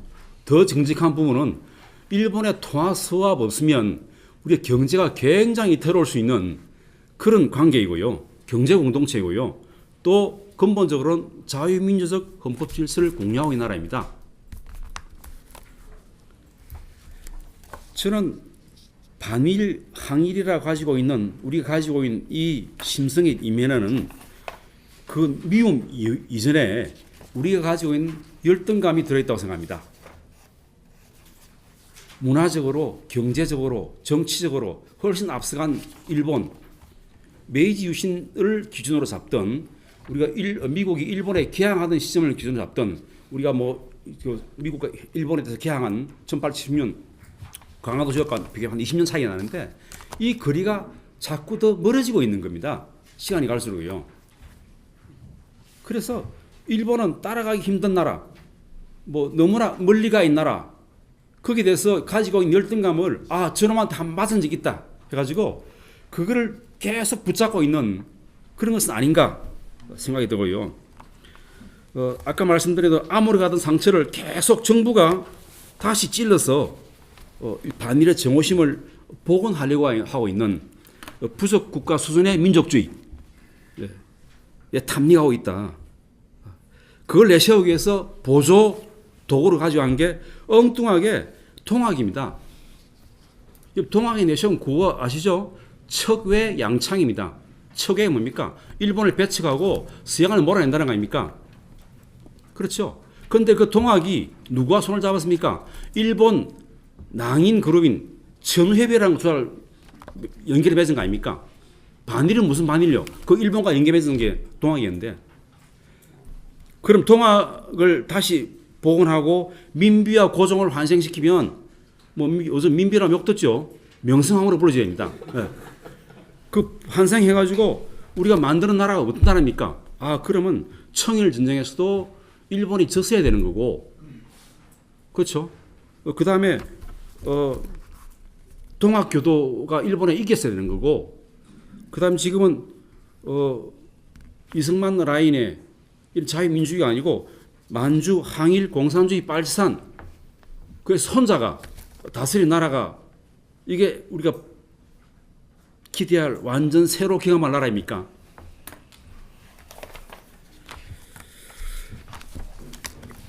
일본과 한국의 사이 바다를 뭐 저는 어렸을 때 너무나 잘 알죠. 그 바다를 현해탄이라고 부릅니다. 그 이름이 뭐냐면 금을 현자고요, 바다고요, 탄자가 여울 탄자입니다. 너무나 가깝기 때문에 바다라기보다 여울 시내라 부를 수 있다는 얘기죠. 뭐 시내는 결코 아닙니다만 그만큼 가까웠고 한국과 일본은 어떤 공동체라는 그런 의식이 우리 생활에서 만들어진 것이죠. 그게 되어 있는데도 불구하고 인공적으로 갑자기 친일 반일 인공 틀을 강요해가지고 어떤 정치 자원화하려고 한다는 것, 이런 설계를 만들어낸 것은 대단히 부자연스럽다는 것이죠. 감상이 아니라 냉철한 호혜주의적 번영을 추구해야 되는 것이 국가의 선택이고 역사적으로 양식 있는 지도자들이라면 마땅히 그리 해왔습니다. 유독 이 정부가 왜 이렇게 강하게 할까요? 저는 일본 입장에서 한번 생각해 봤습니다. 참 당신 나라도 불행하다. 정권 하나 바뀔 때마다 외교의 기본 관계를 뒤집는 나라가 최 가까이 사는 당신 나라도 참 불행하다, 미안하다. 일본 그 기업가 중에 우메야 쇼키치라는 사람이 있습니다. 어떤 사람이냐면 여러분 중국의 국부라고는 손문이 중국에서 일본어로 건너와가지고 활동을 했는데 그 사람을 평생 재정적으로 도와준 일본 사업가입니다. 뭐 사진관도 해보고요, 뭐 영화도 해보고 그런 사업가인데 이 사람이 평생 일본 사람임에도 불구하고 손문에 중국 그 건국을 위해서 독립을 위해서 평생 돈 버는 걸 다 털고 죽습니다. 얼마 줬냐면 요즘 돈으로 치면 10조 엔 줬어요. 10조 엔. 10조 원이 우리 돈으로 10조 원요. 10조 원 씁니다. 그럼 중국 사람들이 소문들어 아 당신 일본 자본으로 독립운동했으니까 친일파다. 그렇게 부른 사람 아무도 없습니다. 우리는 이승만이 뭐 이러한 행동을 했다 해가지고 친일파라고 지금 다 친일이라는 것이 우리 돌이킬 수 없는 어떤 뭐 좋은 글씨가 되는 상황 아닙니까? 이걸 정말 우리가 극복해야 한다. 여기까지 하겠습니다. 예. 제가 1991년생입니다. 그래서 어떻게 보면 전교조 교육을 직방으로 받은 그런 세대인데요. 저는 초등학교 때부터 그 자연스럽게 선생님들에 의해서 일제가 우리 독립운동가들을 어떻게 잔인하게 고문을 했는지 그러한 고문 방식들을 외우고 또 독립운동가들의 이름을 외우면서 자란 그러니까 반일 교육을 받은 세대입니다. 그래서 제가 초등학교 때 가장 큰 고민이 이거였어요. 보통 어린 시절에 죽음에 대해서 많이 생각을 하게 되잖아요. 그래서 어렸을 때 그런 죽음에 대한 공포가 몰려올 때마다 그 죽음을 가져오는 주체는 항상 일본 군인들이었어요. 그래서 비 오는 날 그런 빗소리가 이렇게 차박차박 내릴 때 그게 마치 일본 군인들의 군합발 소리같이 불안한 거예요. 그래서 항상 아버지, 어머니를 붙잡고 혹시 일본이 쳐들어와서 엄마, 아빠 고문하면은 그냥 무조건 잘못했다고 그래야 돼 하고 그렇게 초등학교 때부터 엄마, 아빠한테 이렇게 쫄랐던 기억이 나는데요. 그 기억이 중학교, 고등학교 올라와서 보다 구체화되는 거예요. 나는 반드시 역사학과에 진학을 해서 일본과 중국의 역사 왜곡에 맞서 싸우는 그런 전투형 학자가 돼야겠다라는 꿈을 갖고 지냈고 또 저는 그래서 뭐 그 일본 제품 저렴한 그런 옷 제품이 많잖아요. 그래서 유니클로가 전범 기업이랬어요. 그래서 유니클로 옷도 제가 입지 않았고 뭐 하이테크라는 청소년들 사이에서 가장 유명하고 잘 쓰는 그런 일본제 샤프 또 볼펜도 쓰지 않았던 기억이 납니다. 또 그 이후에 제가 숙명여대 정치외교학과에 진학을 했어요. 그리고 또 일본 학과 수업을 들으러 갔습니다. 왜냐하면은 적을 잘 알아야 되니까. 그래서 저는 책을 읽는데 정한론의 제 인식이라는 책을 제가 펼쳐들었어요. 서평을 쓰려고. 근데 도입부를 읽는데 제가 정말 머리로 둔기를 얻어맞은 것 같은 충격을 받았습니다. 바로 이런 문장이었어요. 당시 그 메이지 유신 시대의 그런 일본의 청년 지식인들 또 사무라이 계급 출신의 청년 지식인들이 자신들의 조국을 정말 힘든 상황에 놓인 그 조국을 일으켜 세우기 위해 얼마나 치열하게 고민하고 또 실력을 키웠는지 그 문장을 보는 순간 제가 너무 큰 사실을 깨달은 거예요. 우리 조상들이 그때 우리 조선이 절대 너무 착하기만 하고 그래서 당한 것이 아니라 국제정세를 못 읽고 또 힘을 기르지 못해서 우리 국민들을 그 조선의 백성들을 정말 힘들게 했구나. 그때 우리 조상님들은 무엇 하고 있었나 이걸 깨달았고요. 그리고 또 두 번째로는 절대 일본이 조선인들을 미워하고 또 증오해서 쳐들어온 것이 아니라 그러니까 식민 지배를 한 것이 아니라 어쨌든 그때의 세계 정세에서 일본이라는 국력을 강화하고 살아남고자 그랬다는 것을 알게 된 이후로 일본에 대해 많은 공부를 하고 또 솔직한 공부들을 하면서 좀 인식이 전환된 것 같습니다. 그래서 저의 짧은 경험담을 말씀드렸는데요. 우리나라에서 개념 연예인, 개념 정치인, 개념 기자, 개념 방송인이라는 칭호를 매우 빠르게 습득할 수 있는 가장 좋은 방식이 바로 반일 발언을 하는 거예요. 연예인들이 일본에 가서 기무치라고 발음하는 그런 일본 방송인들에게 뭐 기무치가 아니라 김치입니다라고 엄하게 그런 꾸짖는 그런 방송들 나오면은 개념 연예인 칭호를 획득하고요. 정치인들은 보수고 진보고 나눌 것이 없습니다. 가장 많은 뭐 빠르게 인기를 얻는 방식이 또 반일 프레임인데요. 저희 서울시 의회에도 이런 일이 있었어요. 모 의원님께서 광복절을 맞이해서 이런 조사를 시킨 거예요. 현재 서울시와 서울시 공공기관에서 쓰고 있는 일본 제품, 그러니까 일본에서 만든 제품들을 다 전수조사 해와라라는 그런 조사를 시키셨더라고요. 또 그분은 전범 기업이 만든 제품을 서울시에서 쓰지 못하게 하는 조례안까지 발의했다가 어떻게 상정조차 안 됐었는데요. 이게 얼마나 코미디냐면은 이분의 페이스북을 기자들이 막 뒤져본 거예요. 그런데 얼마 내려가지도 않아서 뭐 스시를 먹고 찍은 사진, 뭐 일식 히레가스, 등심 돈가스를 먹고 찍은 사진들이 올라와 있어서 정말 코미디가 아닐 수 없었는데, 그러니까 이런 식으로 이 반일 민족 감정을 이용하는 것이 사실 인기를 얻는 가장 큰 방식이라서 딱히 또 연예인들 욕할 것, 또 정치인들 욕할 것이 더는 없다고도 생각이 듭니다. 뭐가 꽁이 먼저고 알이 먼저고의 문제인데, 이처럼 맥락도 없고 기준도 없는 이런 반일 민족 감정의 가장 큰 문제는 첫 번째는 우리의 국익, 경제나 안보 차원에서 전혀 도움이 안 된다는 것이고요. 두 번째는 옛날부터 이 공산주의와 좌파 이념에 동조하지 않는 그런 정치 세력을 악으로 규정하는 가장 좋은 도구가 바로 친일 프레임이었습니다.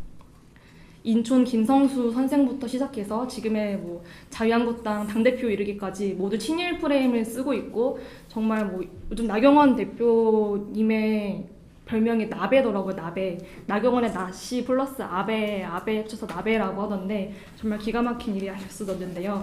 이 친일 몰이의 역사는 매우 깊습니다. 스탈린도 당시에 공산당 활동을 하던 공산당원들에게 이런 명령을 내립니다.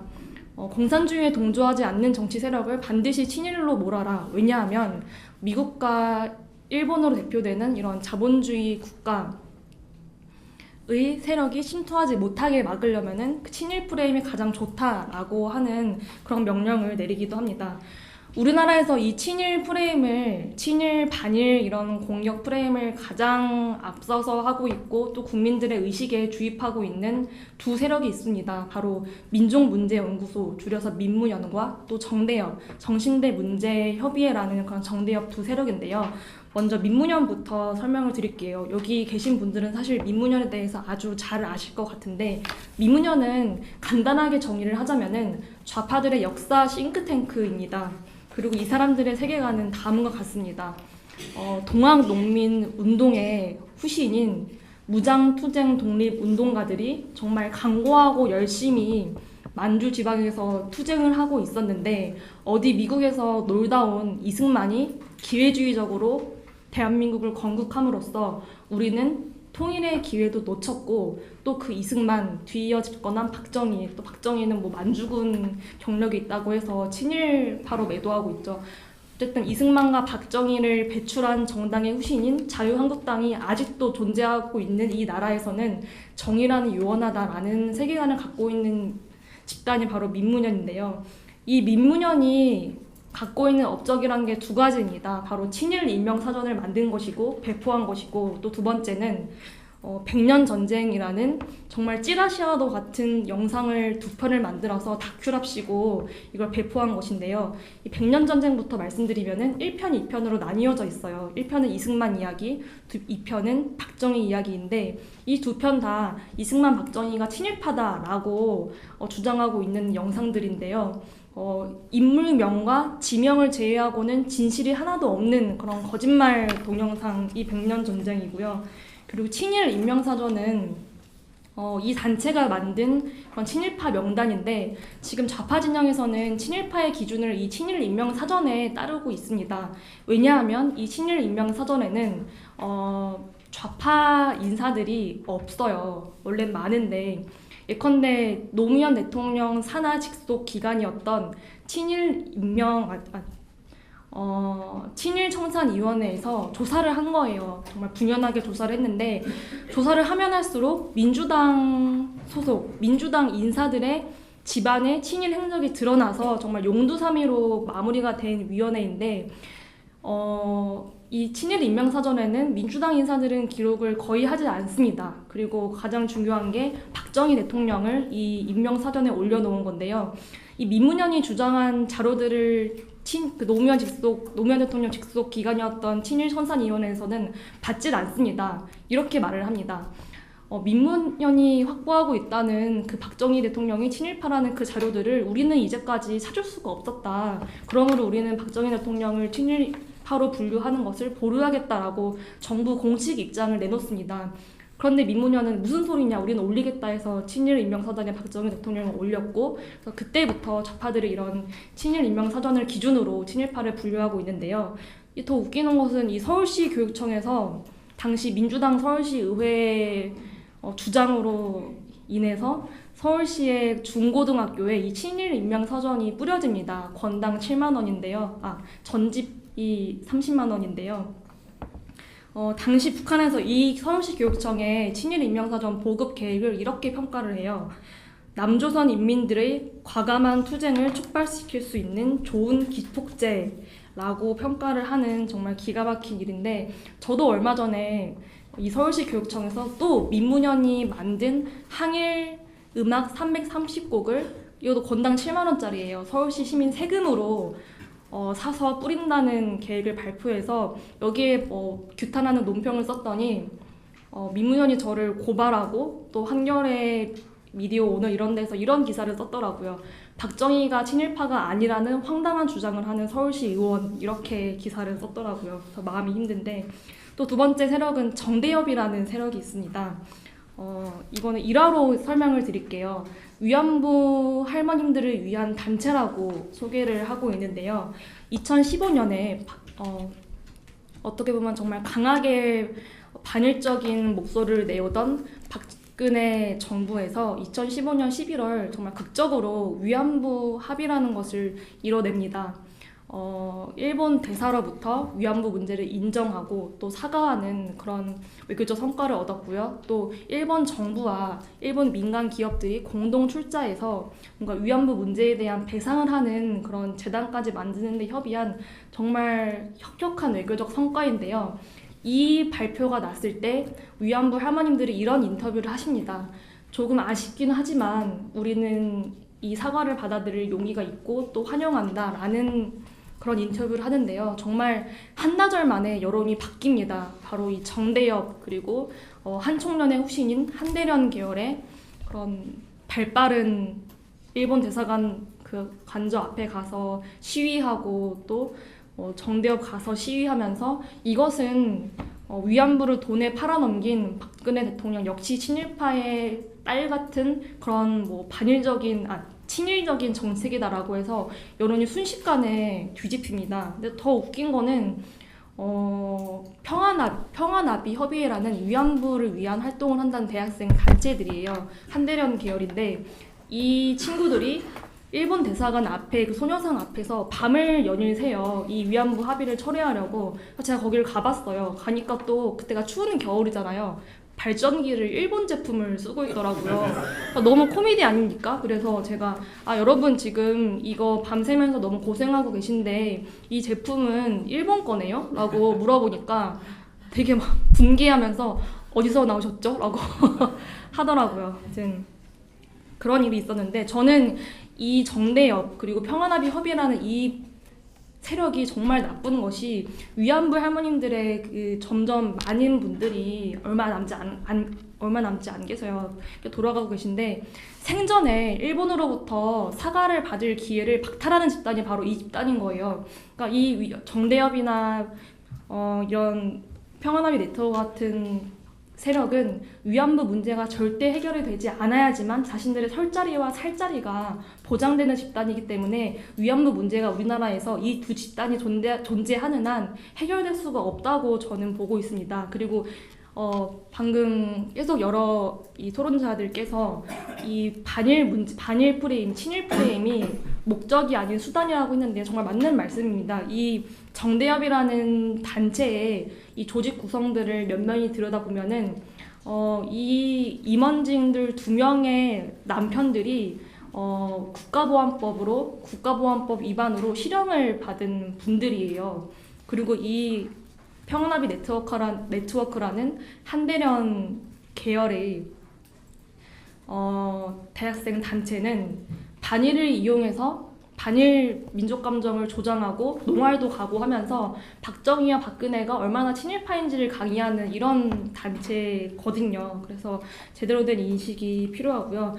그래서 우리가 잃은 것은 무엇일까? 우리가 이런 정대협이니 민문연이니 하는 단체들을 방지함으로써 잃은 것이 무엇일까를 한번 생각을 해봤는데요. 첫 번째는 이들이 그렇게 일본은 늘 우리나라를 침략할 것이며 뭐 재무장을 누릴 것이며 이래서 반일 감정을 들쑤시는데 오히려 이들의 이런 반일 감정의 들쑤심으로 인해서 계속 어떤 정부든 보수 정부가 들어섰든 좌파 정부가 들어섰든 반일 발언이 나오거든요. 마치 그런 연례 행사처럼.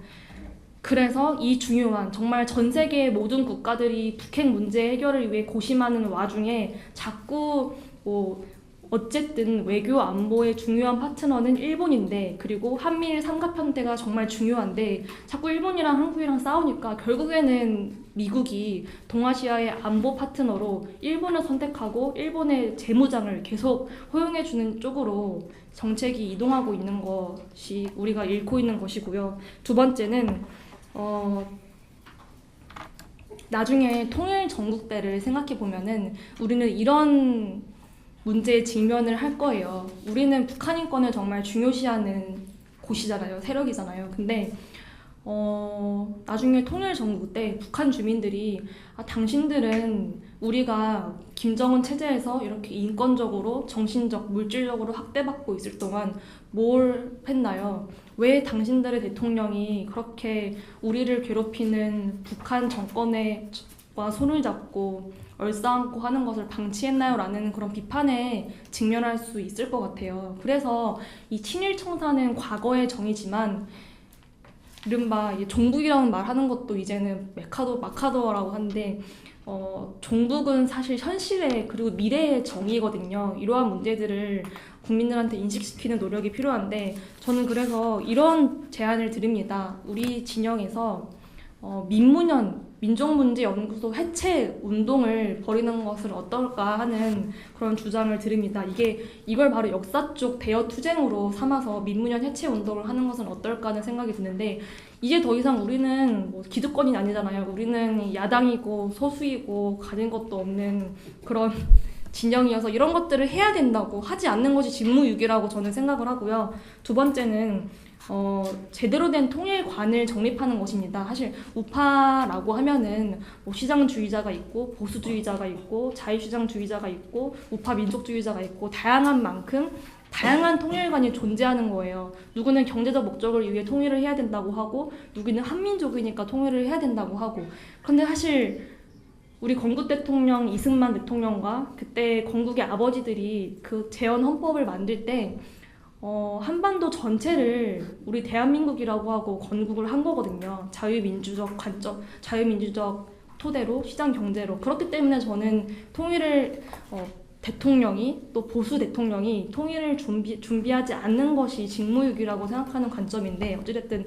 저희가 치열한 토론을 통해서 하나의 통일관을 정립하는 것이 이 친일 반일 프레임을 깨는데 기여할 것이라고 저는 생각을 합니다. 이상의 말씀을 드리면서 저의 발언을 마무리하겠습니다. 네, 감사합니다. 앞에서 쭉 토론자하고 발제자 하시는 분들이 이야기를 들어왔는데 결국은 우리가 친일 반일 이런 거는 그 하나의 그 사회주의 아이들이 자기네들의 목표를 위해서 그 좌파들이 자기네들의 목표를 위해서 이걸 했다고 보고요. 그리고 사실은 그 친일 반일 프레임이 어제 오늘의 얘기가 아니었고 과거 정권이 있을 때도 굉장히 많이 했던 그런 거였죠. 그 노무현 때도 그랬고 그때 이제 인터넷이 활발하게 되면서 댓글 같은 데서도 굉장히 많이 논쟁을 했던 그 주제입니다. 그러면은 그때 이제 저 같은 경우에는 아니 진짜 당장 내 발등에 떨어진 문제도 해결 못하면서 무슨 몇십 년 전 내 발등에 떨어진 문제는 뭐냐면 북한의 핵 문제, 그 다음에 안보 문제 이런 것도 해결이 안 되는데 지금 무슨 과거사를 자꾸 들춰내가지고 이런 이야기를 하느냐 이렇게 좀 이야기를 했었죠.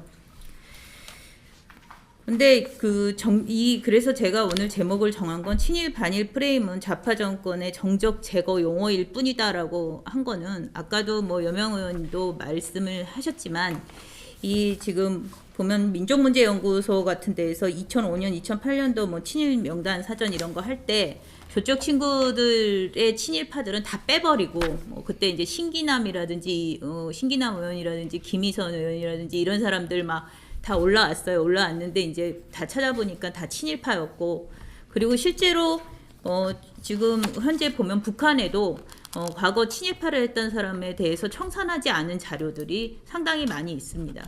그러면은 그럼에도 불구하고 이들이 친일파 청산을 계속 주장하는 것은 그냥 자기들의 어떤 적화 통일의 어떤 목적이다. 우리는 이렇게밖에 볼 수가 없는 것 같고요. 그리고 지금 저는 그 앞에서 다 이야기를 한 거니까 좀 보자 그러면 줄여서 제가 이제 결론적으로 이 두 가지 제안을 좀 하고 싶다는 생각이 듭니다.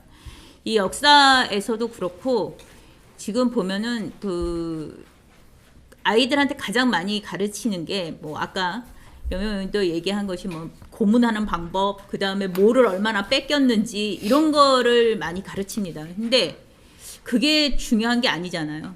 뭐 일제 식민지에 우리가 쌀을 몇 알을 뺏겼느냐 이것이 중요한 게 아니고 어떻게 하다가 이렇게 식민지 상황이 되었는지 무엇 때문에 우리가 이렇게 식민지 상태에 놓여 있었는지 분명히 사실은 긴 역사에서 봤을 때 우리가 일본에게 무엇을 많이 갖다 주었던 역사였어요. 조선시대 역사 전까지 임진왜란 터지기 전까지만 해도 일본이 우리로부터 문화를 많이 받아들이고 싶어하고 그 다음 또 실제로 조선 임진왜란 때도 우리 기술자들을 많이 데려가고 뭐 이런 식의 어떤 계속 우리한테 뭔가 이렇게 수혜를 받던 나라가 갑자기 치고 들어와서 우리가 입장이 바뀌게 돼버렸잖아요. 그러면은 그런 현상이 일어나게 된 근본적인 원인이 뭔지를 아이들한테 알려주고 왜 우리가 그렇게 일본에게 식민지를 당할 수밖에 없었는지 그때 그 상황을 정확하게 가르쳐야 된다고 생각하는데 그 부분을 거의 몰라요. 그냥 일본이 쳐들어와서 그냥 식민지가 됐다 뭐 아니면은 뭐 그때 자본주의로 뭐 그냥 식민지 상태다 이렇게만 이해를 하고 있어요. 그래서 그런 거에 대한 좀 구체적이고 자세한 거를 많이 요즘 자유진영에서 하고 있고 그렇게 보고요. 그 다음에 또 중요한 거가 우리 그 애국 단체에 있는 할아버지도 연세 있으신 어르신들도 사실은 좀 약간 일본에 대해서 긍정적으로 이야기하면 애국자가 아닌 것 같은 느낌을 가지시고 계신 건 사실이에요. 제가 그런 거를 굉장히 많이 여러 번 좀 느꼈는데 그거 전 좀 아니라고 생각합니다. 우리나라는 기본적으로 우리 민족이 전체적으로 이렇게 지식을 좀 숭배하고요. 또 지식 많이 배운 사람을 갖다가 굉장히 높이 평가를 하고 그리고 존경하고 숭상하는 건 사실이에요. 그리고 그것이 뭐 나쁘다는 건 아닙니다. 근데 이 조선이라고 하는 나라는 사대부의 나라였고 결국은 일본의 원수는 그 조선 사대부들의 원수인 거지 뭐 일본이 지금 현재 대한민국 청년들의 원수가 될 수는 없는 상황이라고 전 봐요. 오히려 일본을 갖다 적극적으로 경제나 안보 분야에서 잘 활용해서 우리가 좀 더 나은 그런 상태로 끌고 가야 되는데 그러질 않고 뭐 조선시대의 그런 그 사고들을 그대로 지금 답습해서 좀 끌고 가자 이렇게 얘기를 하고 있고요. 그리고 일제시대 때 사실은 보면 이제 그 역사책 같은 데서 아니 그 역사책도 문제지만 문학 같은 데서가 지금 제일 많이 아이들한테 이 감성적으로 촉촉히 젖어들면서 그 반일 운동을 일으키고 있거든요. 이게 보면은 1920년대 뭐 최만식의 태평천하나 이런 내용을 보면은 그때도 보면 꾸짖은 내용이 그거예요. 거기 나오는 지식층들이 굉장히 그 무지하다. 그리고 일반 민중이 그렇게 한다. 근데 그 일반 민중이 나라를 빼앗긴 게 아니잖아요. 위정자를 했던 그 당시에 있었던 그 지식층이 나라를 빼앗긴 거잖아요. 그 위정자들의 입장에서는 오히려 조선시대보다 지금이 살기 좋다. 이 말을 했다 그래서 그 사람 죄인이 될 수가 없는 거예요. 살기 좋은 세상을 만들 책임이 위정자들한테 있었고 지배층에 있었는데 그 지배층이 그런 걸 제대로 못해서 뺏긴 거잖아요. 근데 그거를 갖다 굉장히 비난을 하면서 계속적으로 뭐 일본에 대해서 이렇게 좀 나쁜 감정을 가져야 된다. 이렇게 지금 하는 거는요. 한마디로 얘기해서 이런 거죠. 그 아버지가 빚을 안고 막 죽었는데 그 빚을 그대로 상속해서 너 보고 자식 보고 다 갚아라. 자식이 무슨 발전을 합니까? 그 빚 갖다가 인생 다 무슨 박살날 일이 있는 것도 아니고. 이런 부채의식을 아이들한테 계속 넣어주면은 아이들이 어떻게 발전을 하고 더 나아지는 세상에서 살 수 있을까요? 그건 아니라고 생각합니다. 그건 굉장히 비판받아야 될 일이고, 그런 이야기를 하는 사람들이 우리 아이들의 발목을 붙잡고 있다. 아이들을 볼모로 잡아서 자기네들의 정치적 이용을 하고 있다. 저는 그렇게 봅니다. 그래서 그 부분을 분명히 해줘야 되고, 그 다음에 또 지금 21세기예요. 뭐 세계가 거의 지금 인터넷만 키면은 뭐 프랑스에 있는 친구하고 영국에 있는 친구하고 오고 가고 있는 이런 상황입니다. 그런데 그 민족이 국가다. 민족이 곧 국가하고 똑같은 성상에서 놓고 우리가 평가할 수 있느냐. 우리가 충성심을 갖는 건, 그러니까 대한민국이라고 하는 그거에 되는 거는 대한민국이 현재 갖고 있는 정체성, 그 다음에 대한민국의 정치적 이념, 이런 데에다가 우리가 충성을 해야 된다고 저는 생각해요. 같은 공동체로서 거기에 충성을 해야 하는 것이지 민족, 막연한 민족이라는 개념에다가 할 수 있는 게 아니잖아요. 우리가 지금 현재 국가와 민족은 조금 다르다는 것을 아이들한테 또 인식시켜줄 필요가 있습니다. 우리가 어떤 국가를 만들어 가면서 공동체로 살 것이냐. 사실 뭐 미국 같은 국가는 이 다민족, 다인종 이런 국가임에도 불구하고 하나의 국가로 공동체로 그 안에 서로 그렇게 법치주의식으로 하면서 잘 살고 있어요. 그게 저는 좀 더 형이상학적인 그런 국가관이라고 저는 봅니다. 약간 민족이 국가라고 하는 거는 아주 후진한 국가 형태가 아닌가. 이런 거를 갖다 우리 진영에서 교수님들이 좀 더 많이 연구하시고, 그래서 우리한테 이렇게 던져주면 그걸 가지고 오히려 부수는 쪽으로 저들의 그 무식함과 그 다음에 굉장히 너희들 후진하다, 그리고 너희들 진짜 정말 수준이 떨어진다, 이런 이야기를 우리가 팍팍 던지면서, 왜냐하면 우리나라는 전체적으로 분위기가 이렇게 많이 배운 거 또 아는 척하는 걸 좋아하니까 이런 식으로 우리한테 어떤 그런 걸 좀 제공해 주시는 그런 연구가 좀 활발히 일어났으면 좋겠다. 저는 시민운동가로서 좀 그런 생각을 갖고 있습니다. 그래서 그 두 가지를 그렇게 제안을 드리면서 제 토론은 여기서 마치겠습니다. 제가 몇 년 전에 사실은 이 주제와 관련해서 글을 몇 번 썼다가 스토킹을 좀 당했습니다. 그래서 아주 좀 속된 표현은 C급을 좀 했는데 그래서 지금은 이제 아주 얼굴도 내밀고 공개적으로 이렇게 나서고 할 정도. 그때는 그냥 글만 쓰는데도 그렇게 시달리니까 아주 그렇더라고요. 근데 그 얘기를 간단했습니다. 이제 반일 좀 그만하자. 일본이 그래 유감이 있고 다 따지고 저는 조금 다른 생각도 있습니다만, 그런 거 모든 거 이전에 우리가 좀 툴툴 좀 털고 가면 안 되겠나. 굳이 엎드려 절받기를 해야 되나. 그러니까 일본이 나쁜 놈이라고 치자라는 거죠. 나쁜 놈한테 사과를 또 어떻게 받아요? 아무리 사과를 시켜본들 그게 진심의 사과이기는 합니까? 참. 근데 사실은 일본이 사과를 한 횟수라고 이렇게 정리된 걸 보면은 사실은 좀 낯이 뜨겁습니다. 사과를 너무 많이 해가지고 사실은 그렇습니다. 어쨌든 간에 그러니까 저들의 이제 주장들, 반일 소동 벌인 사람이 주장에 따르면은 일본은 구제불능의 사람들이라면서요, 일제는. 근데 그런 사람들이 진심으로 사과를 하겠습니까? 그러면 그 자체부터가 이제 웃기는 얘기가 되어버리는 겁니다. 그러면은 사과하라, 이 소동 벌이는 것 자체가 말이 안 되는 거죠. 이제 그만해야 되는 거고, 그 국제관계에서 그렇지 않습니까? 엎드려 절받기를 하는 식으로 해가지고는 안 좋은 것만 더 많이 남기는 거고, 이쯤에서 끝내야 됩니다. 그리고 교육 문제와 관련해서, 특히 이제 일본과 관련된 교육 문제, 일제시대 이 문제와 관련해서 아까 그 여명 의원께서 이제 말씀하셨던 것처럼 민문연 해체도 해체지만 그거 해체돼야 된다. 적극 동의를 하고요. 그리고 특히 일본과 관련된 우리 현대사 전면적으로 새로 써야 된다라는 거, 양심을 갖고 있다라면 저는 그렇게 말씀드리고 싶습니다. 그래서 제가 고의적으로 도발을 하나 하려고 하는데요. 이런 거 이제 좀 공개적으로 나갈 거기 때문에 이렇게 해버려야 되겠다. 이제 스토킹 하려면 해라. 좌우당 간에 좌당이든 우당이든 상관없다고까지 이제 하고 싶은데, 일진회에 대해서 좀 아시는지 모르겠습니다. 오늘 주제와 관련된 건 아니지만 일진회 이제 찾아보면은 이제 좀 글들이 좀 나올 텐데 그 관련한 그 복잡한 얘기는 빼고 그 이제 일진회 탄생의 전사에 해당되는 손병희 선생이 3.1운동의 지도자 주역 아니십니까?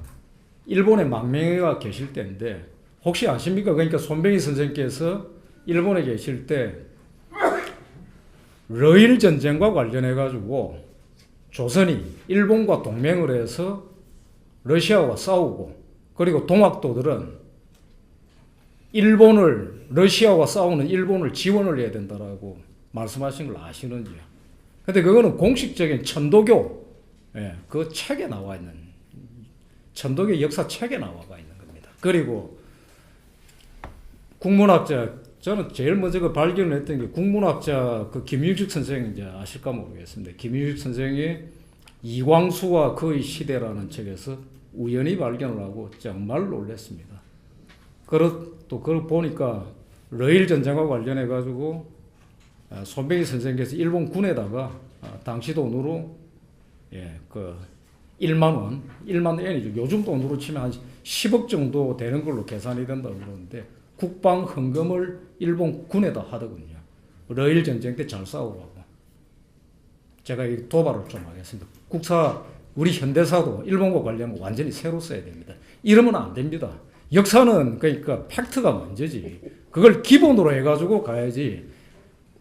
잘못된 계획을 후손들에게 잘못시켜가지고 끝없이 이런 짓들을 반복을 하게 되는 것은 창피하기도 하거니와 나라 망치는 짓입니다. 이렇게 말씀드리겠습니다. 예, 감사합니다. 예. 자, 여러분도 아시겠지만 이런 세미나 한국에서 드뭅니다. 드문 만큼 저희들이 좀 어렵게 이런 자리를 마련했습니다. 그래도 앞으로 계속할 그런 생각입니다.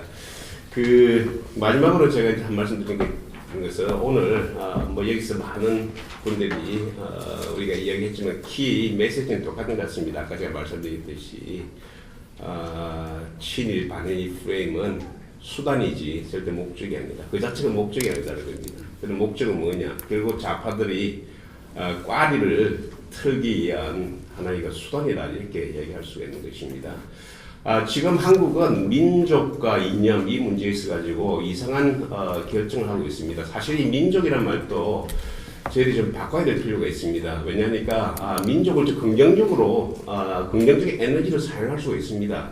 대표적인 것이 박정희 대통령입니다.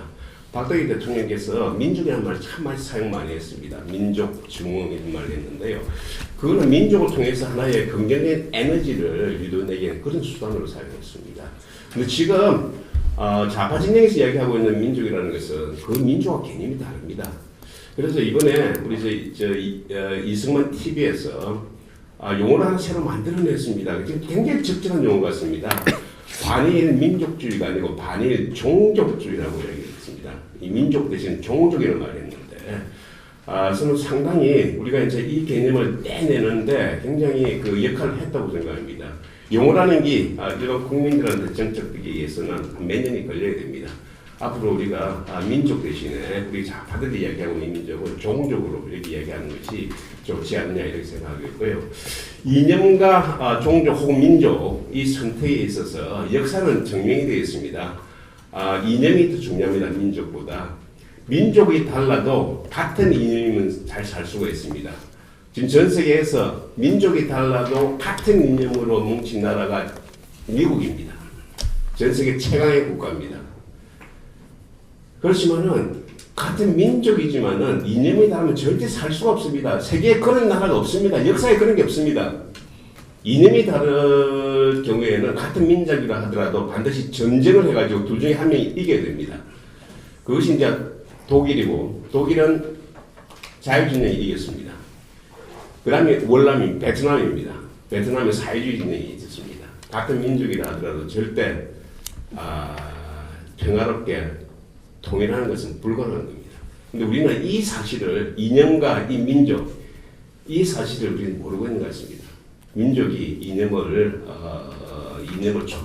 소홀하는 그런 나라를 만들 수 있다는 깊은 환각에 빠져 있지 않나 이렇게 생각합니다. 그런 의미에서 이 세미나를 앞으로도 매월 진행을 해드리니까요. 여기 오늘 오신 분들도 여기 결국 요새는 동영상입니다. 동영상 이렇게 올릴 때 많이 좀 퍼뜨려 주시기 바랍니다. 그럼 두 번째 친일 반일 프레임을 깨자 세미나 이것을 마치도록 하겠습니다.